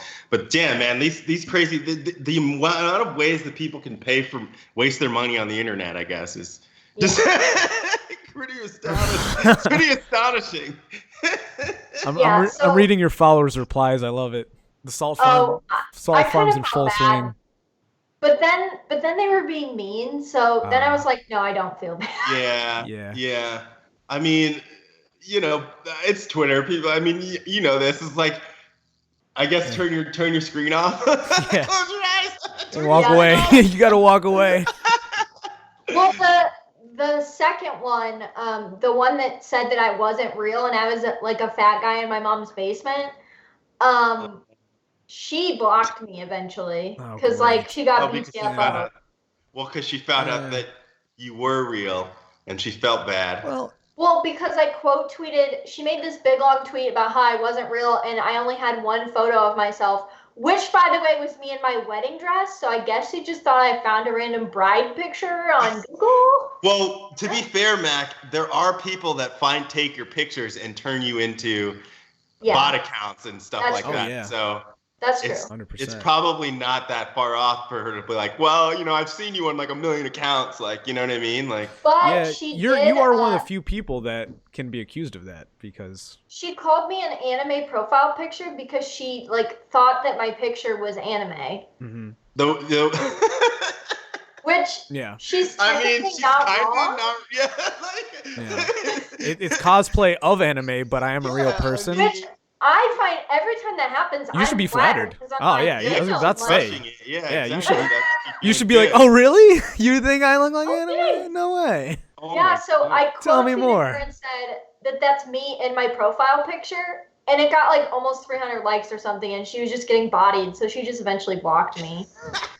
Speaking of which, did I love that, Meg? I'm assuming you didn't hear my minute critique of my attempt to watch Neon Evangelion. No. Because I did. No! What happened? You hate Evangelion too? Do we have to get on you for that? I mean, how many times you gotta come around, old man, before we? No. I don't know. It's slow. The art was really cool and everything, but it just didn't pull me in. I don't know. It does take a little bit, like especially. So the reason why I liked it. It seemed like an intricate world. I'll say that right away. It was because that was one of my first anime I ever watched. So that's why I like it. Yeah. I think if I would go back and watch it now that I've seen newer anime and a bunch of different ones, I might not be so obsessed with it. Yeah. That's fair. But because it was like one of the first ones I watched and the character designs were so cool and it's so psychological and that's why I like it. Yeah. But I'm not going to like crap on anyone for being like, because to be fair, fans of it are very like Redditor, like pseudo-intellectual, like it's the best anime I've ever seen. Yeah. And I'm like, I mean, and it was made in 1996, I want to say. Yeah, like the 90s. Like the fact that it even stands up to some of the stuff they're making now is respectable. But yeah. Yeah, I love 90s anime too. Like to me, that was like the blow up, I don't want to say peak, but like that was when there was a golden age. There's a gilded age of sort. You know, well, at least in the U.S. Yeah, for sure. I mean, my thing about Evangelion is like it really reminds me of like my high school years because I used to watch it in high school with my friends, and it was like it wasn't the first anime that I ever watched, but it was like the first one that I got really obsessed with and like watched the whole thing, And so like. And it reminds me of like a time in my life that was like just like happy, you know what I mean? And so there's like a lot of nostalgia there. That's why people are shout out Jay, welcome Jay. That's why people like Dragon Ball Z and Naruto and stuff so much. Like, right. Look at it, you're like, oh, Dragon Ball Z is just like fighting. Like, oh, the animation even wasn't that good, but like it's so nostalgic for people and it's such a part of their 100%. Childhood and it's still going that like you're gonna love it. So I mean. I'd like to see. It's like every character is so like their voices too are so etched in my brain. Oh yeah. Like I was talking to my girlfriend about this actually recently because she doesn't like watching anime. She can't watch any anime subbed like at all. And I'm like, but we have to make an exception for Dragon Ball Z because it's like. Like I can't do the Japanese voices on Dragon Ball Z because it's so like that was legitimately like the first anime that I ever saw and like. The voices are so iconic to me that like when you change that, it like fucks with my brain. Like I just can't do it. If you've ever seen, to have like that one exception. If you ever seen the way I forget their names obviously, but the guys who did Goku and Vegeta, apparently like they're really good with fans too. Like I've seen a lot of occurrences of like people asking them to read lines and voices like from different scenes and stuff. And man. Like to me, that's like when you're a voice actor and like you understand like the gravity of your voice and like how like what it affected. Like you said, it brings you back to a better time, and then you can like flip it on its head by like reading a different scene. Like that's cool. Like I think more voice actors and they should do that kind of stuff. But not everyone likes the don't role know. they play. Sometimes it's just a business decision. So, is what it is.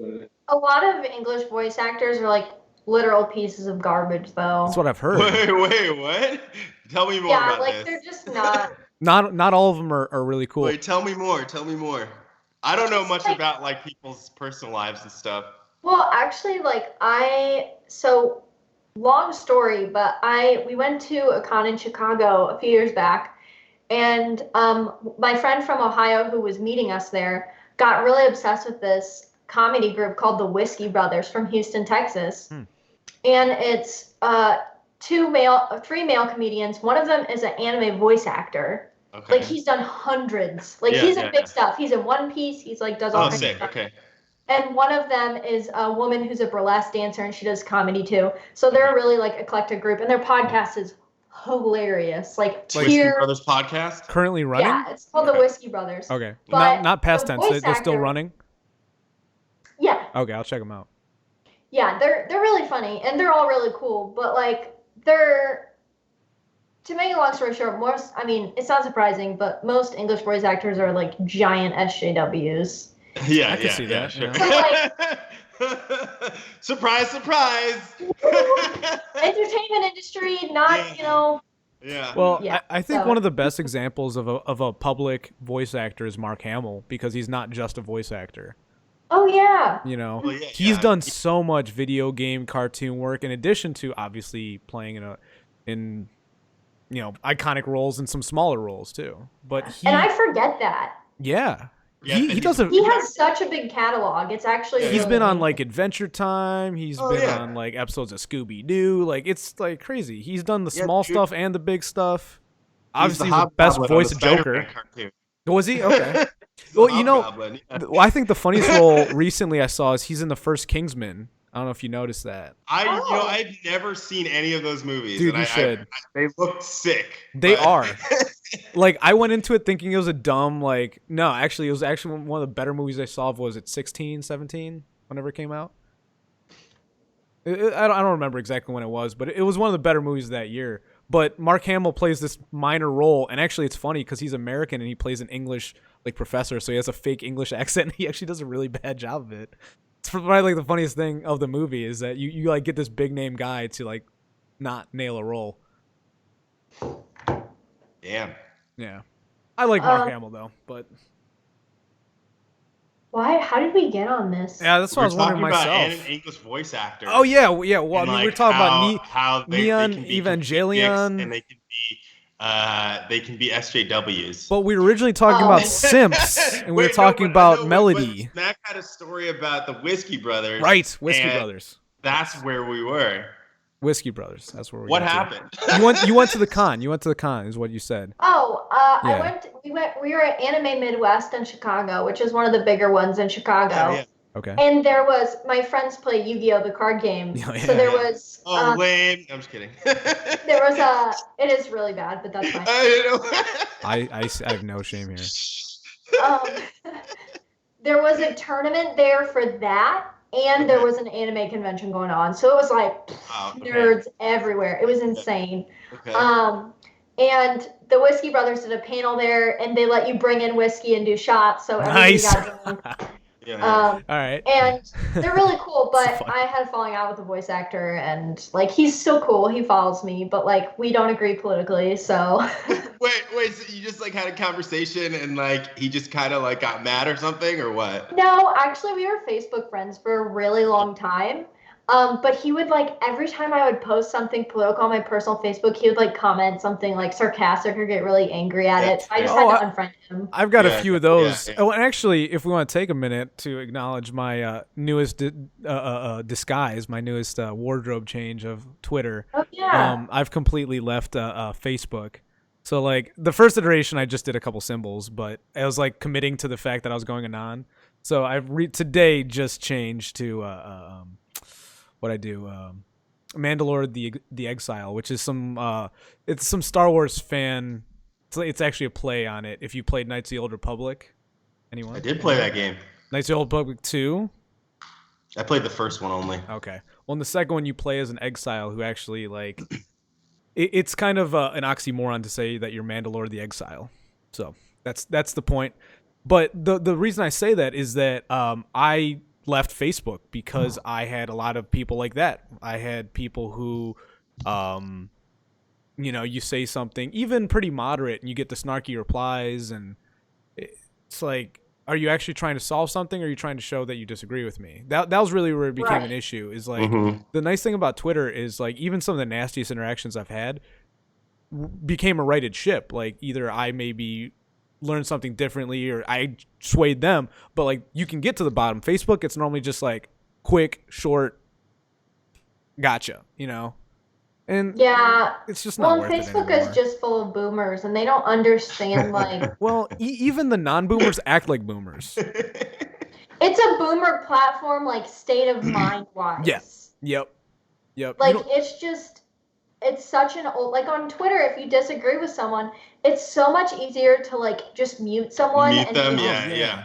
On Facebook, you don't have that. You either have to unfriend someone. Well, Right. Or if you mute someone on Facebook, you can like mute somebody for 30 days so you don't see their post. Oh, yeah, Right. yeah. But if they try to comment on your post, it won't let them, and then they'll know that you muted them. Oh, I didn't know So that. it And that makes lets sense, And though. then and then they side chat you, and they're like, "Hey, what's up with the fact that you did this?" Like, Exactly. and then it's Why like, the hell did you notice? And then you have to make a video Right. about it, and it's like terrible.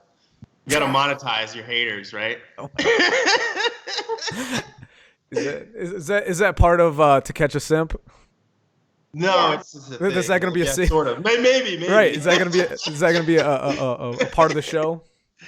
To catch a sip? Yeah, that's actually true. Mac, we do need to do this. Let's do this. So we gotta figure this out right now. I mean, are we gonna brainstorm further right now, or what's going on? There are people that I have legitimately blocked because I can tell that they're like, it's not that they're constantly responding, but there's like a type of, you could look through my mentions. Yeah. There's a type of response where you're like, ooh.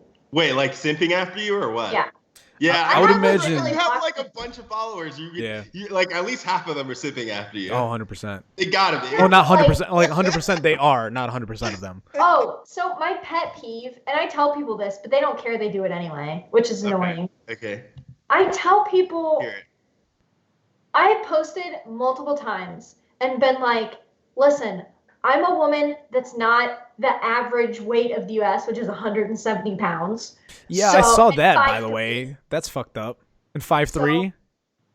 5'3", 170 is the average weight Average? of a woman in the US. I saw that post. That's not bullshit, yeah? That's It's real real. shit. Oh my god. Okay. It's from like a government study they did. It is a real. I weigh 145 right now. That I means weigh there's 30 a lot pounds. of people. No, I but weigh- the worst part about that is that means There's there's a lot heavier. of people over that. Yeah, exactly. Yeah. That's the average. That means That's there's what a scares lot me. of people over that. I'm almost 30 pounds below the average That's woman. pretty wild. That is me with 40 pounds on my body. Hmm. Over Okay. 40. Mm-hmm. That I would not. How do they move? Wait, I you're don't- 5'3"? Yeah. Oh shit. Okay. Well, on a good day. I'm really okay. Yeah. When the wind's blowing the right direction. Okay. when you got the okay, wind so at your back. You posted this thing. You're So, not the average. every time I post, that I hate when women act like they don't have any advantage online. And I'm gonna say, at the risk of Yeah, sounding yeah. like an You've said that a few SJW, times. like I don't like people that don't at least acknowledge that they have things that make it easier to gain a following online. Right. You don't want to say There's nothing privilege. wrong You can say She's privilege. like You can dancing say around privilege. saying it. You can say privilege. Oh no, but you're right. I mean, like the truth is, it's like, well, women and men would prefer to look at women over men. 100%. Yeah. This is just Yeah, that's true. not even. There's a reason. If that's still being I argued. follow a ton of leftist SJW cosplayers. One, because it's good inspiration, but two, it's just nice to see that scroll on my feed. Like it's literally Right. art. It's like, oh, cool. Yeah, Right. exactly. Right. But every time I say something like, so I tweet something out like, there's nothing wrong with acknowledging you have an advantage as a woman online. Like use it to your advantage. Yeah. There are always a couple followers that are like, we don't follow you because we think you're attractive. We follow you because you have smart tweets. And I'm like, See, one, Mac, you know how I'd reply to that? But I'm a dick. You know how I'd like, reply to you're that? lying. So you think I'm unattractive? I'd say, so you think I'm unattractive? Is that what you're saying? That's That's just the baiting. thing. It's like, one, you're either saying you think I'm ugly, which, like, why would you say that? It's like a backhanded compliment because it's like, I don't follow you for the way you look when I cosplay, so that's like a right, big exactly. part That's of like my- what? Yeah, exactly. And I'm just like, It's about that. you Mac. think that you're being like so smart, and two, you think I'm stupid enough to believe you. Yeah, Like, yeah, I yeah. know. Right. that's That they can fine. pull the wool over your eyes. Yeah. No, it's Right, I don't it's the care. I'm not like other guys. I'm not like other guys. I don't do that. Oh It's God, like, shut the fuck up. Like, no. You ain't never had a friend like those me. are probably to have my photos saved to their phone. Like, Oh, like Yeah, you confirmed or probably. suspected Wait, like, what? that they had photos of you on their phone? I'm just making a joke that like the Oh. guys that are like, oh, Yeah. I don't think you're attractive. I follow you for your good tweets are probably the ones that like You're creepily the ones say taking you to the my bathroom. photos. Well, Just Mac, wanna I take just you want to let back you to know work. the only reason.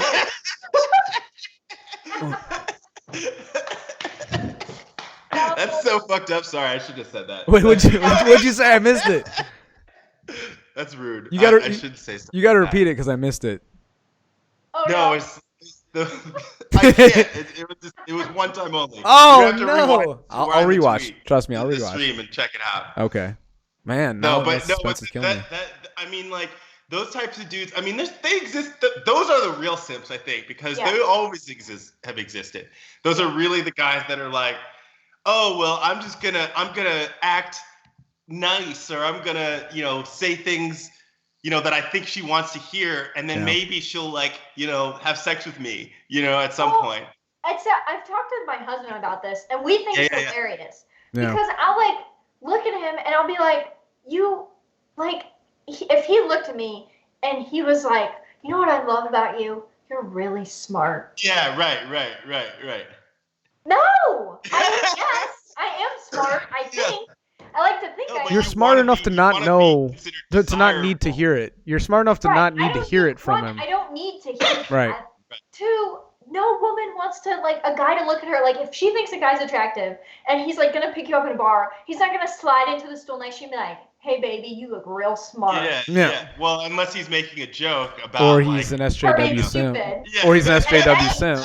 Sure. You know. Yeah. You know, like, and no woman would be like, "Wow, you really think You I'm really smart?" think so? Well, so there's a lot of women that I used to date that would probably contest that, but I know for a fact that they would be lying through their teeth, Oh, yeah. considering the display that they go through, in order to get attention. It's like, okay, so none of that makes any sense. You can't say that you want somebody to really value you for like all that's in here, and then you're gonna go and like try to attract people in the traditional sense. I mean, like, especially first of all, like that's the first thing you're gonna see. You know what I mean? Like, especially with guys too, we're very visual in general, 100%, right? yeah. Like, it's not like it's not, especially if somebody's online. Like, I'm not gonna like look at a picture and be like, oh, like my first thought is that, oh, I'm sure she has a great GPA. Like, what? No, like, no, she's hot. I'm gonna click.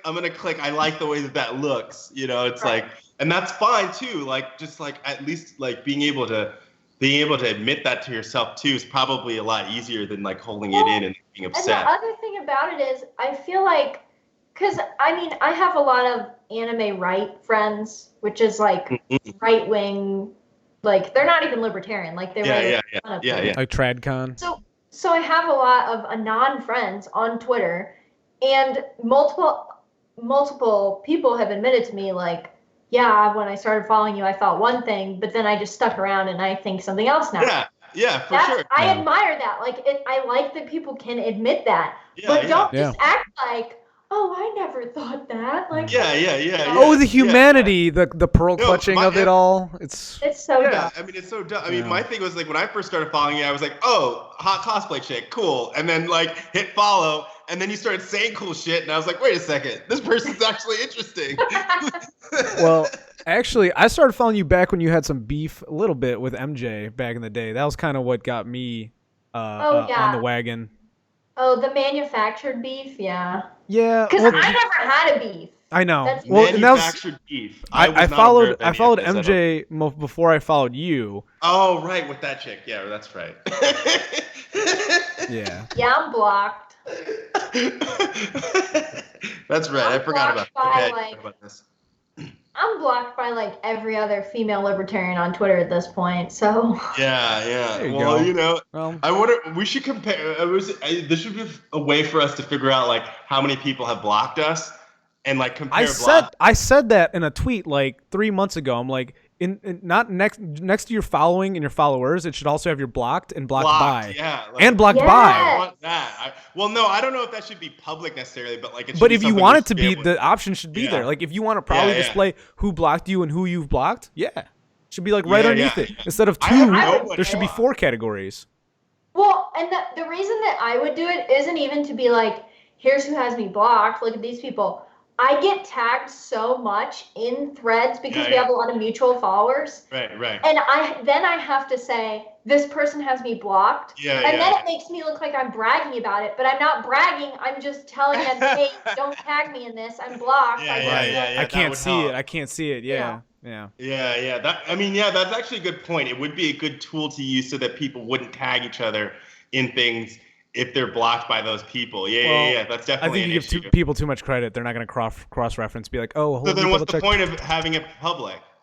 Yeah. I mean, like you could, but I think the bigger purpose would be to know. Well, I don't know. The people that responded to my tweet were saying like they'd want to know the head count. They were kind of proud of it. They're kind of it was like a hunting approach. Okay, so that would just be displaying. That'd be bragging and displaying completely. Who you.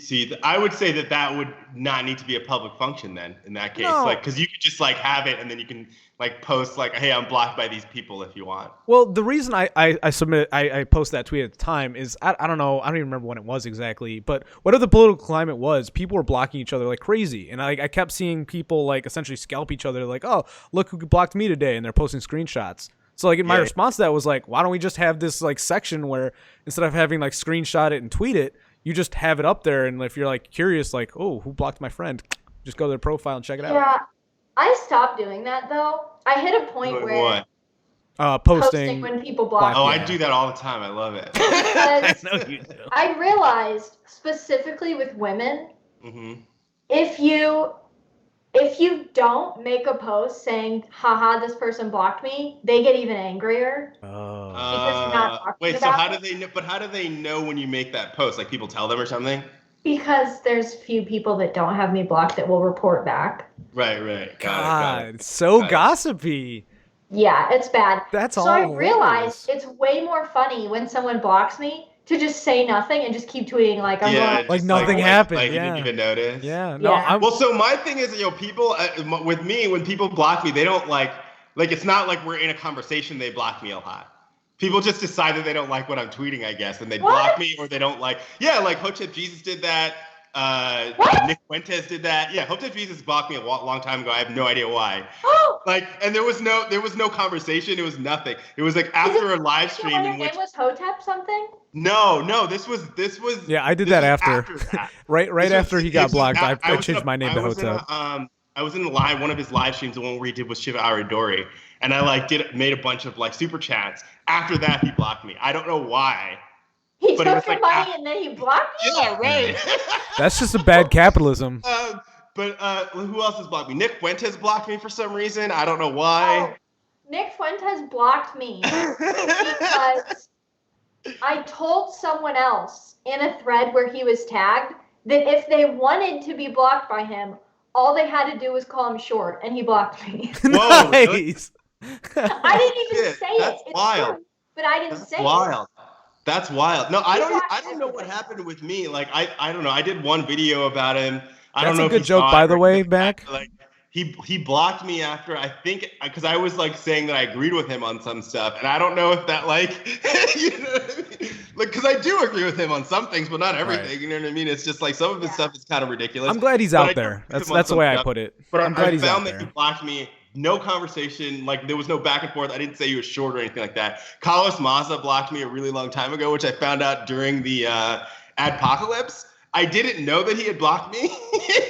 Oh. During all of that stuff, I went to his feed because I was like, I didn't even remember. This must have been years ago. You probably mentioned him or something. And I looked and I saw that he blocked me. So I would like to have it as like a feature where I could say, find out who the over 100K accounts that have blocked me. You know what I'm saying? Like, I would just I feel like there's a few people that I know have me blocked because they blocked everyone that follows a certain person, like a block list. So I know I've heard of that, those. and I do follow some quote unquote controversial people. So a lot of the times if I'm blocked by like a blue check mark, it's because I follow somebody like that they didn't Stefan like. Molyneux or something like that. Yeah, it's usually Actually, I'm surprised. I'm surprised how alienating Stefan Molyneux can be. I don't see. You're really surprised, bro. I don't think he's that over the top, man. I mean, like, he says things that are a little bit like off the wall in terms of like the IQ and race stuff. And I think that a lot of people really don't like that. I personally think that stuff's interesting, but a lot of black people in particular just get really upset when like any of that stuff starts gets mentioning. But like my thing about it is it's not saying that everybody in this race, in my opinion, it's not saying that everybody in a certain race is dumb. It's just saying like things like kind of like due to population size and averages, there are numbers that you can say. Well, and that's basically it. Like, I don't really think that anything, people are like, oh, he's a white supremacist. I'm like, I really don't think that he's a white supremacist. I just think that he's interested in numbers. I think one of the things a lot to get into, well, he's all about the data, but one thing I think a lot of people miss is a lot of anthropologists or essentially archaeological psychologists, when they look at like the way the human brain developed, they always say that like metabolically it doesn't make sense to have a big brain. You only need as big of a brain as like you need. And so one of the things go ahead, sorry. One of the things that I've heard a few, not just Stefan Molyneux, but some people who are like in his kind of arena, they're called there's one guy I used to interview. I had to take all my interviews down because he was interesting. But do you still have those? No, yeah, they're private now. They're private.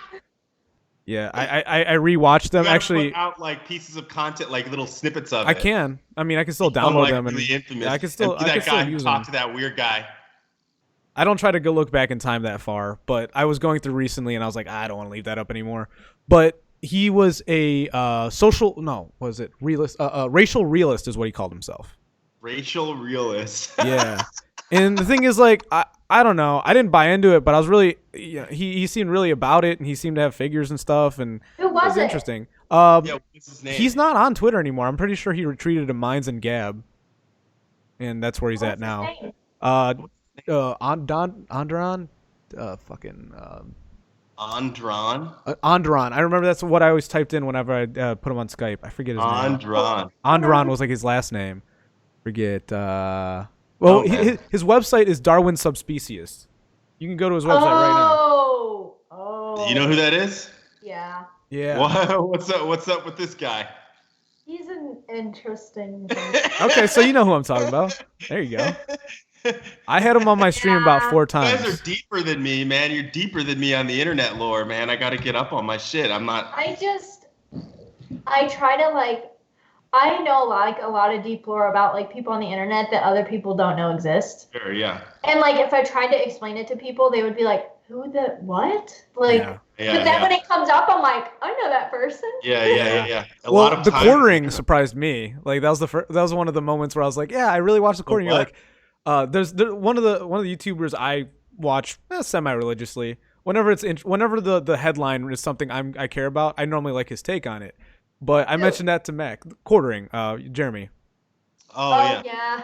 Yeah. But I remember the first time you told me, I was like, yeah, a YouTuber. I was like, YouTubers I respect. And I was like, oh, blah, blah, blah, the quartering. You're like, he blocked me.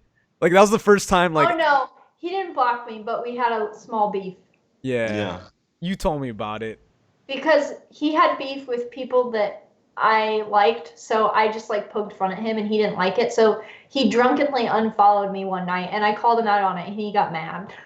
I was like, bro, why did you unfollow me? I was just joking. And then I still subscribed though. Right. We talked about that last time. And the funny thing is, it's like, even if if those are rules of engagement for the internet, I don't even hold that against him. If he's just no tolerance, it's like, I get it. You don't want to deal with any fucking trolls.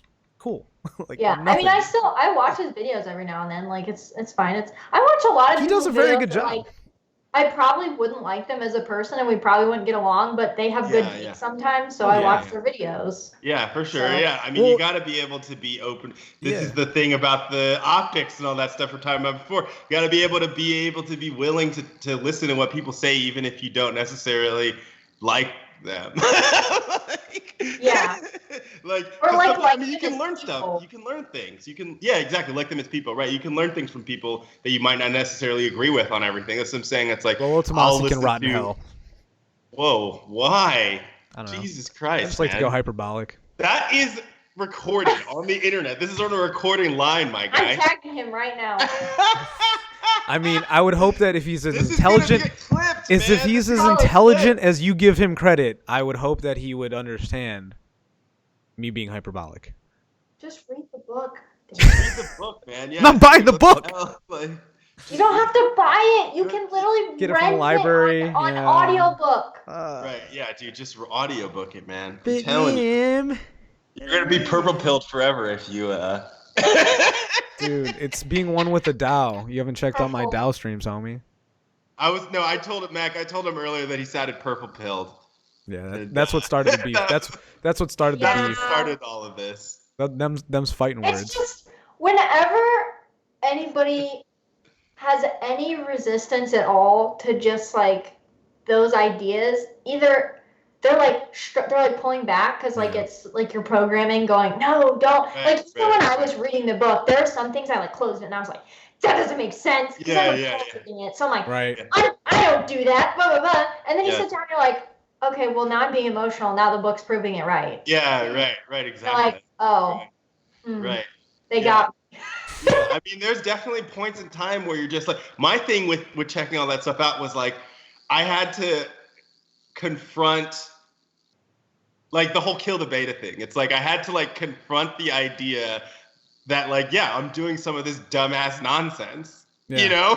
And I have been. And the scary thing about it is like, it's so programmed in that like unless you seriously start sitting down and thinking, like I was like thinking about some things, like I have a brother, we're 15 months apart, and just like some things that I remember him saying growing up, I'm like, oh. Wait, are you older or younger? I'm older. Okay, got it. But only by 15 months. So he's 25. I'm 26. Got it. But he's also becoming a pastor, so there's the whole the like infestation of feminism in the church and like that kind of stuff too. So just like I try to read it from that perspective, and I feel like if more women just looked at the kind of stuff like, okay, don't take it as an assault on yourself. Try to think how you could apply it to the guys that you know in your life. Right. Yeah, for sure. Like, I mean, it's helpful to apply it to yourself too, to be self-aware. But if you're too like stuck in your ways to do that, at least read it and try to like. And I'm sure that's where a second read. I think a second read might come into play. Like the first time you might read for like your orientation, but like once you like have that, you know, locked down. Well, you got to read it the first time, buddy. All right, man. You've already memed it. Like, you've already memed it to the point where I don't want to do it. So. You want it to be like accessible. If you don't want to read the book, like seriously, I'll probably read the book. The blog that he has is basically a culmination of everything that's in the book. Okay. So like there's several just succinct, really good articles on specific topics that are good that I feel like you get the gist of things. For sure. But because that's all the book is basically just a collection of essays with like some additional commentary. So yeah. I'm in the process of checking out like the positive masculinity one actually right now too. The only one that I've read is Rational Male, but I want to get I'm thinking more interested in the preventative medicine one, which I don't have that one yet, but I might just audiobook that one instead. Yeah, for sure. I'll probably end up getting... You're an old school book reader. You don't do audiobooks very much, or what? Who, me or her? No, Matt. Oh.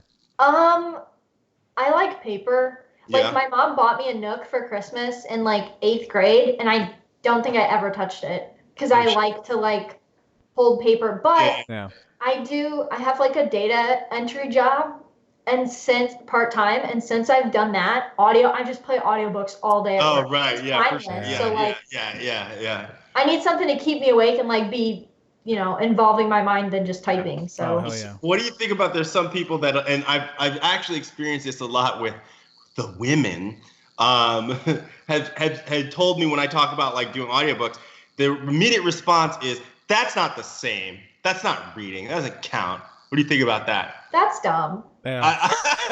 I mean, why is that dumb? Why is like because so the only thing that like my husband doesn't like, he's like, I read the internet. That's reading, and I'm like, is it? Yeah. But I'm like, well, it basically is. So like, No audiobooks way. are no different, really. Yeah. Right. You're just processing it, because some people legitimately are like, I'm like more of like a visual, like I like to Yeah. see the words on the page.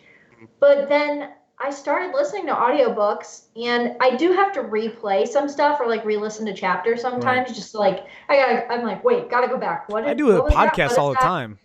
Like, I'll listen to a podcast and like I'll be like, oh wow, that was a really good segment. I'll go back like 15 minutes, be like, I didn't pay attention to any of that. Well, so or you like are missing something. Right. That's one of the arguments against it, is that it's actually really easy to lose focus. Right.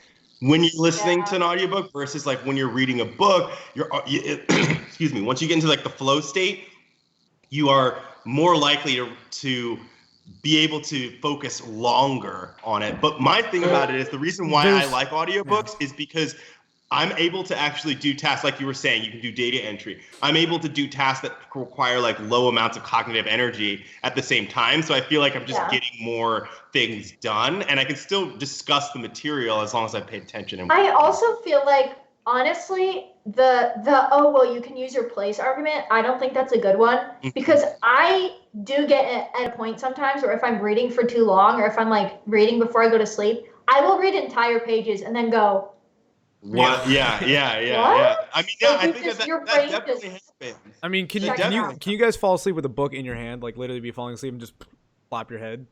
I can. I don't think I've ever done that. Oh, I do regularly. No. I've got a book right now that I it's a book I've read before. It's a comfort read, and I'll just fall asleep and just mid sentence. Yeah.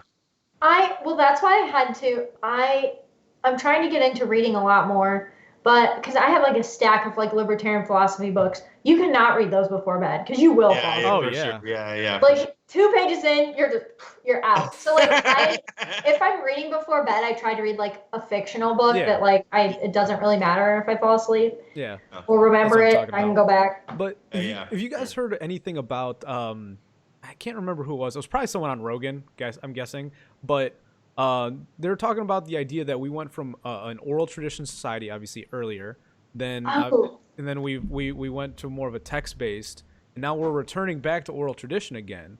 And the thing is, we are having a bit of friction between the people who prefer the text based, and that it's like neither side's right or wrong, but they're different forms of like essentially the way we store thoughts and ideas in our heads. That the data that they were looking at was when you hear something, you're better at repeating it to someone else, while when you read something, you're better at storing it for yourself. If that makes any sense. I think that it depends on the learner, you're like right? a better so I'm the storyteller. type of person who can actually, like, I'm a really good auditory learner. So like, if somebody tells me like the rules of a game, for example, like I can remember that and just play the game. Like if we're doing like this happened with, I was playing like Terraform Mars or something like that, and we didn't have the rule book. My friend just explained to me the rules, and I played the whole game with them. And I'm able to do that kind of stuff. But like some people wouldn't be able to just like take like a whole bunch of information and then like use it, apply it almost immediately. But if they read it, they can do that. The funny thing is, depends on like, I think it depends on like how you learn. All three of us are readers, so we have to acknowledge our confirmation bias in the fact that we might be able to hear something, and because we read, we can maybe organize it better than, say, like I have friends who, board gaming in particular, and we'll go over new rules to them, and like you'll tell them all the rules and you'll explain it, and they'll be like, at the end, so which one's my piece? I'm like, you know what I mean? Like, it's like the focus isn't there. It's like the ability to like create like a bulleted list of rules. You know what I mean? Like in your head to be able to structure it. Well, isn't always there. There's a couple of things there. Like there's some people that can't process it, but there's also some people that like just don't do well at like listening to others. Anyone. Yeah. Well, that's the point I'm making. You know what I mean? Like you'll be talking and it's like I know you like you'll be talking and then it's like you can kind of see like in the person's eyes like that they're just not. Oh yeah, completely glazed over. Yeah. You know. Yeah. So that happens too, but I think that like for me, like audiobooks have been really good because like I said, I can do like a bunch of other tasks, but like it's really easy for me to understand things if it's told to me in that format, even if it's dictation or whatever. Right. That's just the way that I learn. I learn better than like if I read something. This is how I've always been. The follow up they were saying is that it's better to do both. It's better to be able to have the visual, memory, I guess would be the best way to put it. The visual memory, and to have the like oratory. Well, I mean that's ideal, but like I don't think that's necessarily like realistic. Like Max saying that she reads like her thing is reading, right? Well, like you're one thing I've started doing recently is I've started reading aloud a lot of stuff. Like the value I've found, like I literally, now that I live in an apartment alone, most of the reading I do, like I'll literally walk around my apartment with my book as if I'm reading to people in the room, just to help. Because what I find is like you're reading to the ghosts, my man. I'm teaching them all about. You're reading to the NSA. Yeah. Well, my phone's in the room, so yeah. Google's like, holy shit, I didn't know that. Thank you. Now we'll use that against the Chinese. No, we're working with them. I don't know. I've always, like in classes and stuff in college, I have to take like a shit ton of notes too to process anything as well. Like I'll sticky note things when I'm reading too, because I'm like, okay, I want to come back to that and stuff like that too. So writing too, they say writing. Were you a highlighter, helps, Mac? Like, etch it into your No. computer. Thank God. No, I don't mark up. I'll like use a sticky and write on the sticky. Yeah. My sister I do. You're the spiritual successor of the people I hate. So you do it the right way. You do it the right way. Like, there's nothing worse than getting a nice book and having it all marked up by someone, and you don't agree with the way they marked it up. Oh. Well, I don't like to do that in case I want to like let somebody borrow a book. Yeah, right, exactly. And to me, it's even more simple than that. It's like, who says my ideas today are going to be better than the ones I have tomorrow? Well, and then you might want to reread it for a different perspective, and you already have like earmarked what you thought was important then. Right. So you're like, when you turn the new page, you're going to get distracted by what you marked. But a post-it note, I can get behind a post-it note. That's a good way to do it. Yeah. I mean, it depends on like how many years. Like my sister the other day handed me this book, and she was like, "Oh, you should check this out." And she's got like crazy amounts of post-it notes on it. I was like, "I'm just gonna buy my own copy," so I did. But I mean, I think that it's funny because I think it's interesting what you were saying before, how we're kind of getting, Mike, you were saying like we're getting to this point where people are kind of being contentious about like what's better, quote unquote. Yeah. I mean, just do what works for you. Right. Probably. Like, I mean, and don't be, because like when people say to me, like I've had this conversation before, it's like, oh, well, what are you reading? Well, I'm actually like, doing like an audiobook right now. That's not a book. Yeah. It's like, I guess fuck you, buddy. Accepting like the mantle of a libertarian like a few years ago is really what got me set on that path. Is like, I used to be a know-it-all who always wanted to be right, and what I realized is like the moment you just accept that you can be right for yourself and be wrong for everyone else, that was like so liberating in itself. I mean, I guess so. I mean, like if you could be right, if you're right for yourself and you like murder people, that's not necessarily right. Yeah, I'm talking more on the subjective scale, but to me that was something I had to learn, because like it's more not even like right or wrong. It's I had to learn that just because I know I'm right doesn't mean I can convince them. That's why I have a miserable time on Twitter. I know. It's the issue for everyone, It's because I like, especially with libertarians. Dave Smith made an amazing point about this on one of his podcasts recently. Yeah. He was like, the problem with libertarians and like that perspective in the mainstream is there are legitimately things that you should have an opinion on. Yeah. He's like, he used the drag queen story hour as an example. Yeah. He's like, if you walk up to a libertarian and you ask them about drag queen story hour, the milquetoast ones are going to be like, I don't know, man, like, do whatever you want. And it's like, no, well, I'm asking you what your opinion on it is. I'm not asking you what you think is right or wrong. Yeah. So it's just like those people that they're just like fluid and they're like, I don't care. I don't have that. It's like, but you have an issue. That is an issue with a lot of libertarians is it's that constant shifting, So, well, I think that makes it look bad, though, right? It makes you look bad because it makes the whole thing look bad. And that's why people don't like libertarians. Well, yeah, I was about to say that's why people make fun of libertarians, and then you have people that it's the opposite problem.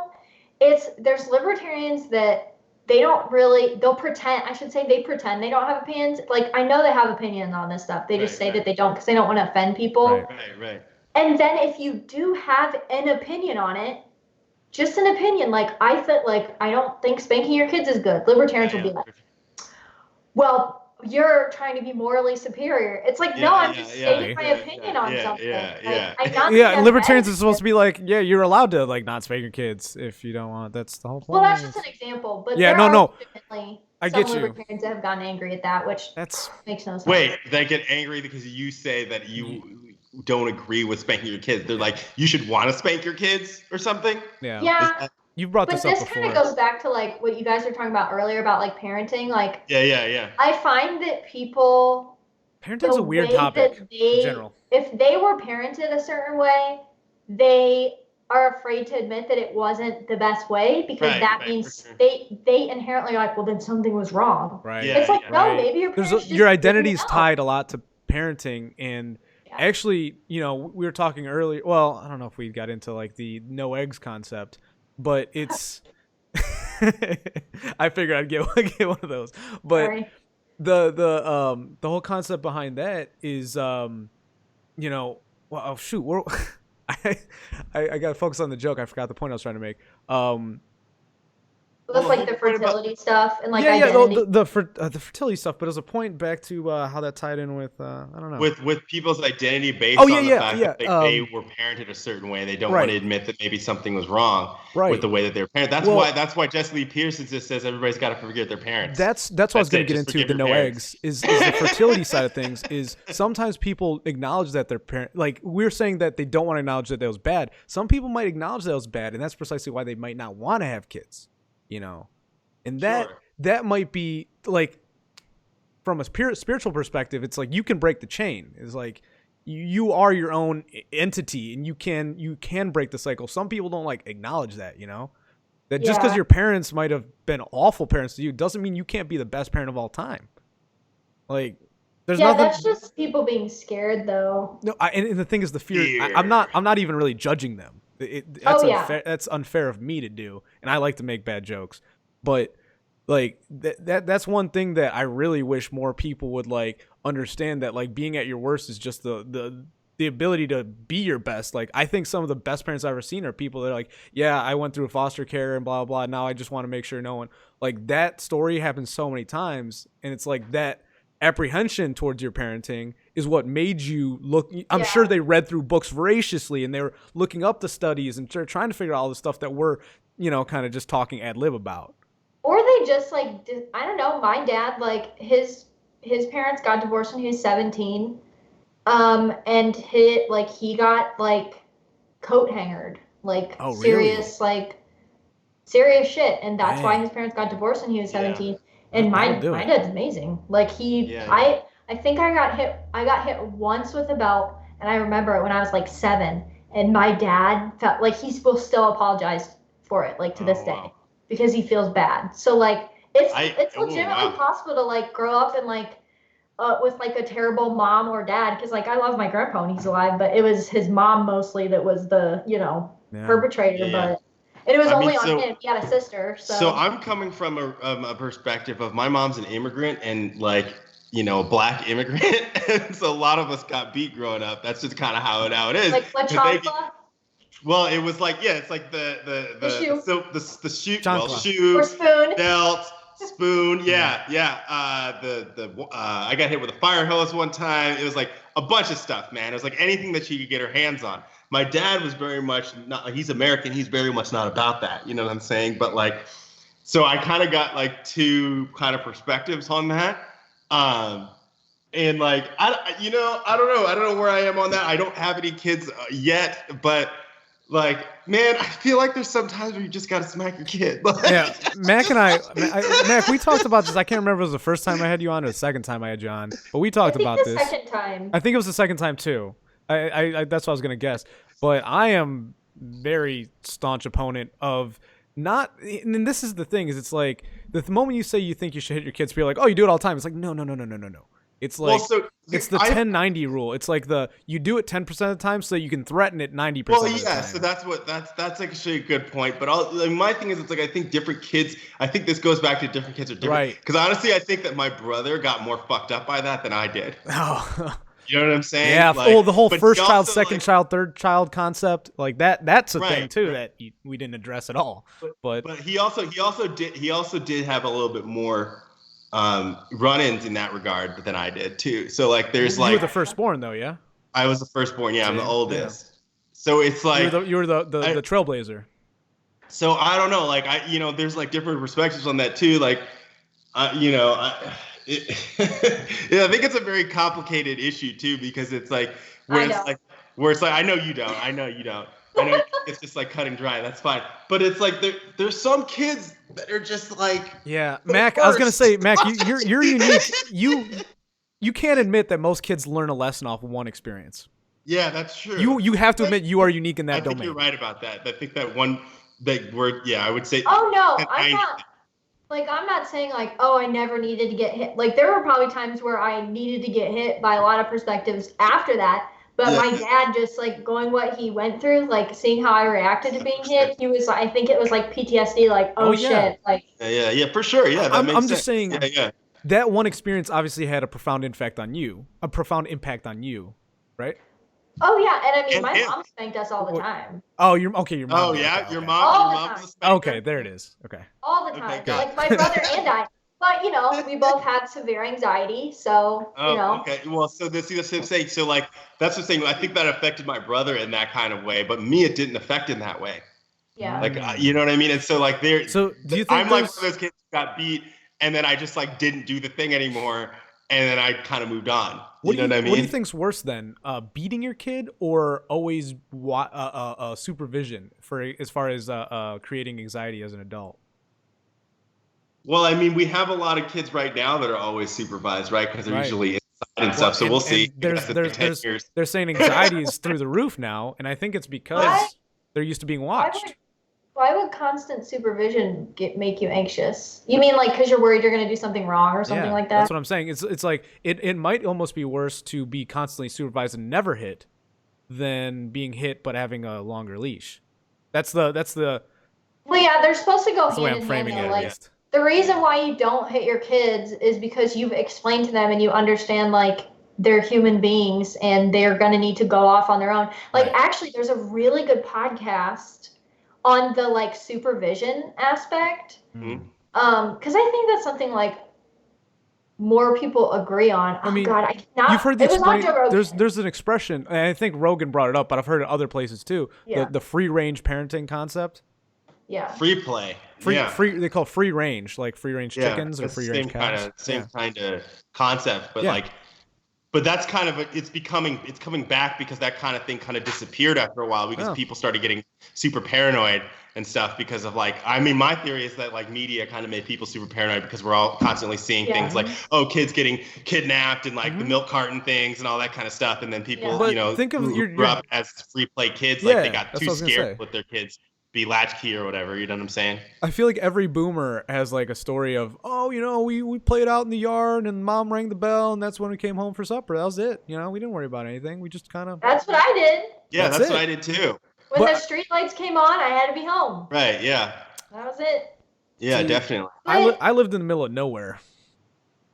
So that seems like it would be better for you to do that then. I didn't really leave until later, until I had like the leg strength to like bike to other kids' houses. I had to like wait. I had to like make plans was the issue. That was the only. But the thing is, like, I still hung around the street. The thing is, the kids that were there were younger than me, so like to go to kids that were my age, I had to like ride a bike, and I wasn't old enough for a while. But yeah, it's neither here nor there. I still had it. It was just rural Ohio, so that's what it is. Oh yeah. Having like a good acre in between each neighbor, Yeah. Oh, got it. Well, what else we got, man? We've been on here for like 2.5 hours. What else we got? We have. I mean, personally, I could get into the Mandalorians, but that's just me. The Mandalorian, I haven't watched all of that, so I can't do that. Mac, where's your Star Wars? I mean, we talked about your nerd stuff, but where's your Star Wars head at? The new movies suck. They were awful. All of them. Yeah, completely Well, waste of time and money. I didn't watch the Rise of Skywalker. That's I guess Rogue One was okay. I liked Rogue One actually. But only the reason Rogue One was okay is because it was the first time in the new Star Wars era that there were actually consequences for anything that happened in the film. And all the characters die at the end. It was actually, I liked that. It was very that's what refreshing. I'm talking about. Yeah. Consequences. Yeah. They didn't erase anything. No. Like, it was good. But I watched like 5 episodes of The Mandalorian and I was just like, this is boring. Really? Like, hey, Mando's really cool. And I love the aesthetic and like the weapons, and Baby Yoda's creepy as hell. Yeah, I don't like. Well, Baby Yoda's alright. Yeah. But like it's just like I don't know. Maybe when the second season comes out, I will finish the first season because I've heard that they are gonna get more into like an actual plot, not just like buddy cop stuff. Well, here's the thing, Mac. You said you watched the first 5 episodes, right? I know everyone said, "Oh well, you know." Listen, even with anime, if I have to watch more than 5 episodes, there's of something, only 8. There's only care. 8. Okay. I don't. The first. They're an hour long. Okay. Yeah. Let me just say my piece, and then you can tell me I'm wrong at the end. Yeah. The first episode is just framing the main character. The next, that's 5. The next 4 are all like sitcom-y. They're all just like, okay, here's a little bit of the world. The last 3 are all in succession of the finale. So you stop just short of like the whole point of watching the show. Not telling you to go back, but the best, the draw, the punchline was all in the last 3. That's so stupid though. Like they know people are gonna watch the show because it's Star Wars branded, and it took you 5 hours of set. Like here's the dumb thing about it. Here's what bugged me. Star Wars is already iconic. Most people, if you're going to sit down and watch The Mandalorian, you know the world building of Star Wars, how basically things are going to work, what it's about, like, because I'm like, actually, I don't know, like, all the Star Wars lore. Yeah, I thought they did a really good job. You don't know all the Star Wars lore? Well, that's why her and I are friends, so I got her back. It's all good. I'll be your rent a nerd. So, like, why they chose video's to do gone. 5 hours of basically, I understand introducing characters because like nobody knows who like this Mandalorian is, whatever, get that. Maybe like 2 episodes that are an hour long, like explaining that. Yeah. Totally get that. But like, why did you need to do more than that? Like, that's the point. I'm trying to not reveal stuff, but actually, each of the characters he meets in those sitcom episodes end up coming back and helping him in the finale. Oh, that's kind of lame. I'm just telling you what happens. I don't know. The whole point is he's a loner who, over the course of the first 5 episodes, he has to make friends with people because he makes a decision that actually kind of goes against his code of ethics. Yeah. And so, because of that, he has to rely on other people for the first time. And then in the end, like, only way he pulls it off is by relying on people he normally would have just stayed away from. So that's the arc of it. But I'm trying to stay out of a Star Wars nerd frame. So, like, I can acknowledge that, but I will say this, as someone who, like, reads the Star Wars books, the expanded universe, that kind of stuff, they actually did a really good job of servicing the continuity that was completely ignored in the first 3. So, I'll just leave it on that note. I don't want to get too deep into it. I have heard, like, compared to the films, they did a really good job. Because I have friends that are, like, super, like, they read the books and all that, too. They all love The Mandalorian. They're like, this is like, the best Star Wars we've had in, like, the new era, basically. Yeah, that's what everybody's saying. A simple thing that people don't really discuss very often that I noticed is that they, stuck to a lot of practical effects, which is what the originals were based off of. And not only that, but they used a lot of the same cinematography tricks that Lucas used, while the new ones they went for like the more Marvel-y kind of. It didn't like. Besides like the lore ridiculousness, it didn't. Those movies didn't. They just don't feel like Star Wars. No, it wasn't Star Wars at all. It was in the Star. I mean, you could say it was in the Star Wars universe, but it didn't feel like it. And I've seen people say that, well, the reason you didn't like the new movies is because you're not a kid anymore. That's such a bullshit. Get the fuck out of here. I'm not a kid anymore. So dumb. Like, it was like, well, you just didn't like it because you're just not a kid anymore, so the mystique is gone. I'm like, that is so stupid. Yeah. That I just can't even, like, I don't know. I agree. That's I would get that with like a cartoon, but like with something like Star Trek or Star Wars or like comics, like you can't make the argument that well, it's just not cool anymore because you're grown up. People say that with Marvel stuff too, and it's like no, especially with like when Captain Marvel came out, and I was just like, no, this movie like really just didn't even need to exist. No, even. Like, it didn't. Especially watching Endgame, I'm like, you could have just introduced this character in Endgame and then done another Dude, they could movie. Just not had her in like, Endgame. But like, or I had just, somebody like, actually not say have her. That, thank you, Mac. Yeah, right. So I had somebody actually say I said the same thing. It was like, it's not for you, it's for kids. I was like, it's not for anyone. Me, I've been watching these movies for like 10 years. That's what true are you too. talking about? Like, I was a kid when they started. Yeah. Like, what? Now I'm an adult. Like, did you think I was just going to stop halfway through when I hit 18? Yeah. I'm going to direct this question to you, Mac. Like, you know, Captain Marvel is supposed to be this herald of femininity, this, you know, empowered female.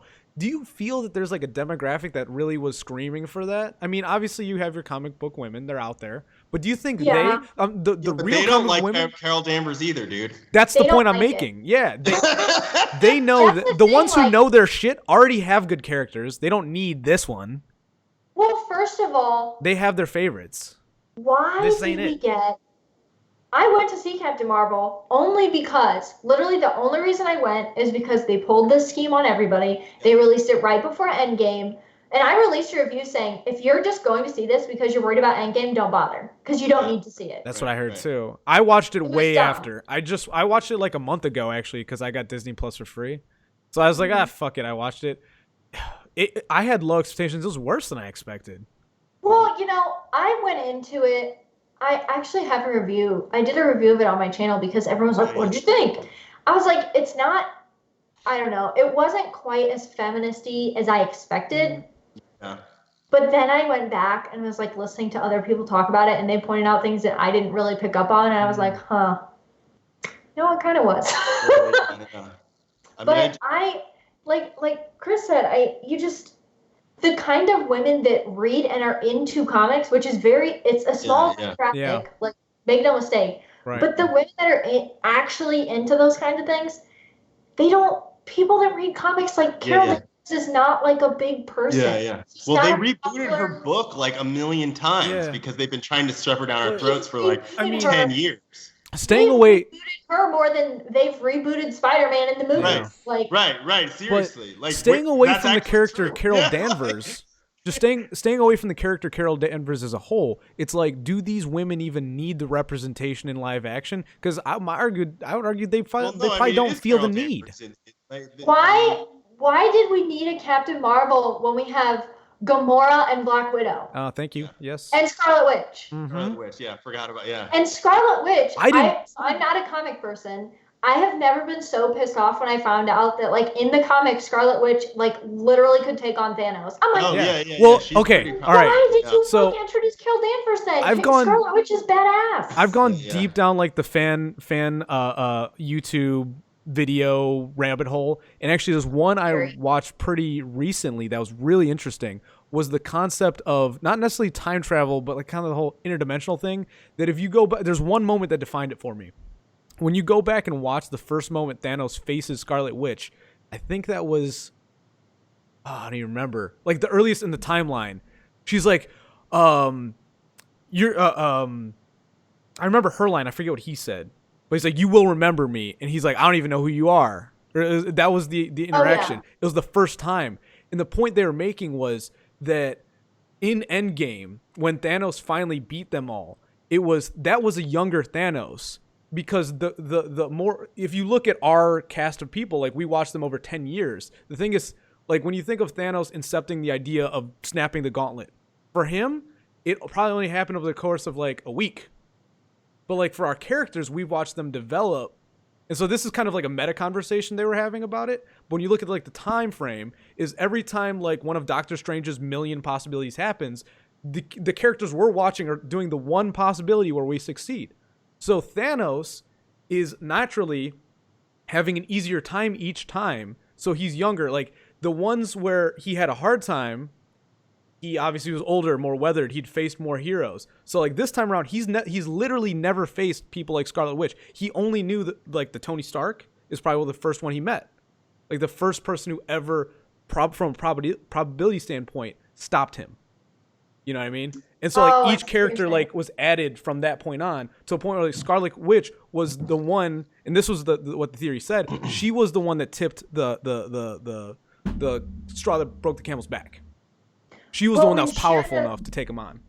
What we should have got instead of a Captain Marvel was the origin film for Black Widow. Yes, which they're doing now, I think. For sure. 100%. I think I can say now, it's not spoilers what happens. Yeah. That would have made that so much more impactful when that happened. Because I'm not gonna lie, when that happened, I was like, oh. Yeah. They could add a lot more framing for it.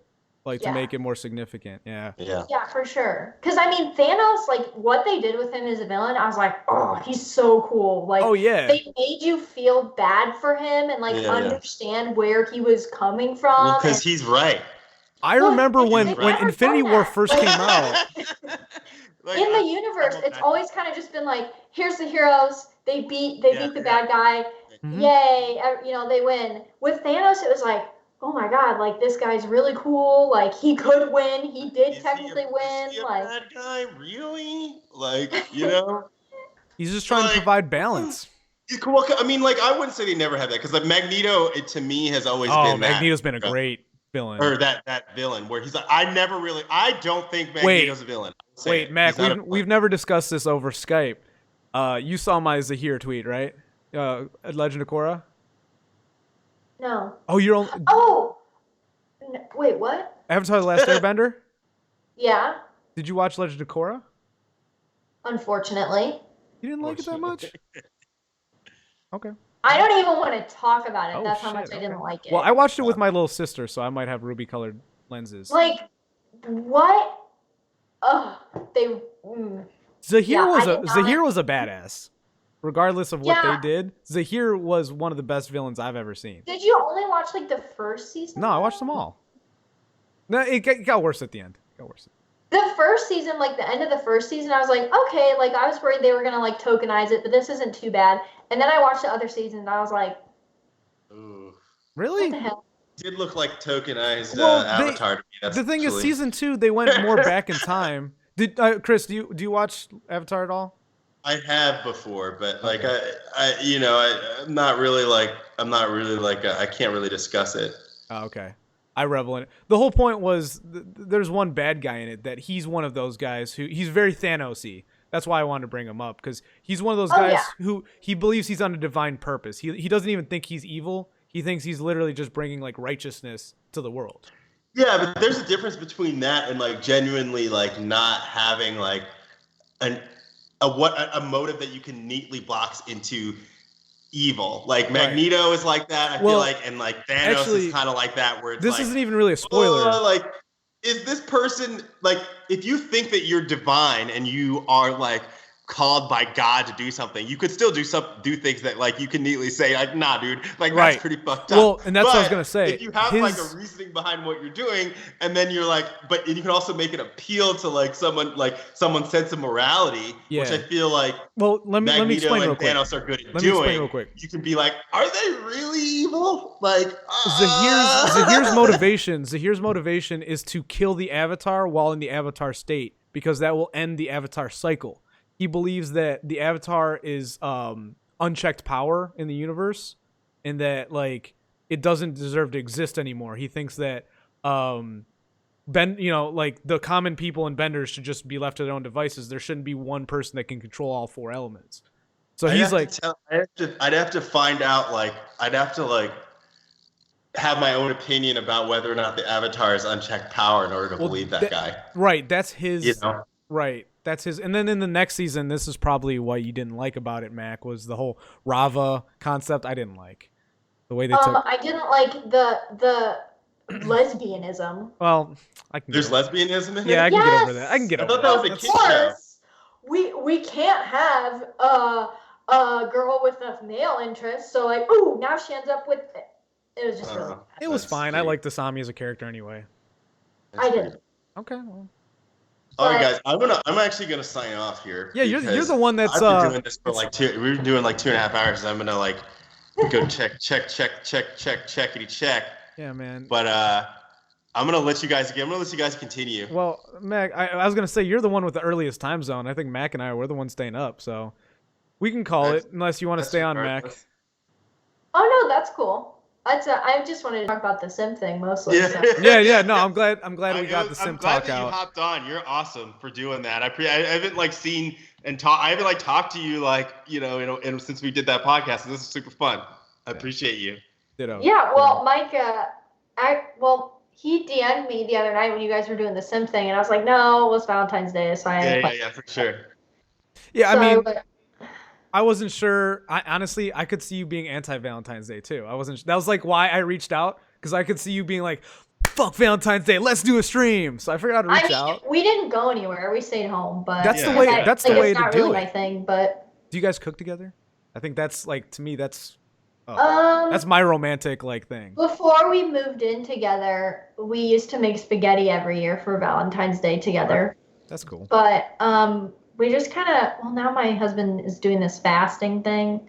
Oh. I'm just not really excited about it. Yeah. He's doing this fasting thing. Well, he's lost like 20 something pounds so far. So, I mean, it's working. But, so I'm supportive of it. But, so we didn't cook for each other this year. We just like stayed in and hung out. That's cool. So it wasn't anything super whatever. But I thought about doing a stream for a little bit, but I was like, no. And then you messaged me and asked, and I was like, well, now if I say I don't want to do a stream and then I pop on, it's like, get the fuck out of here.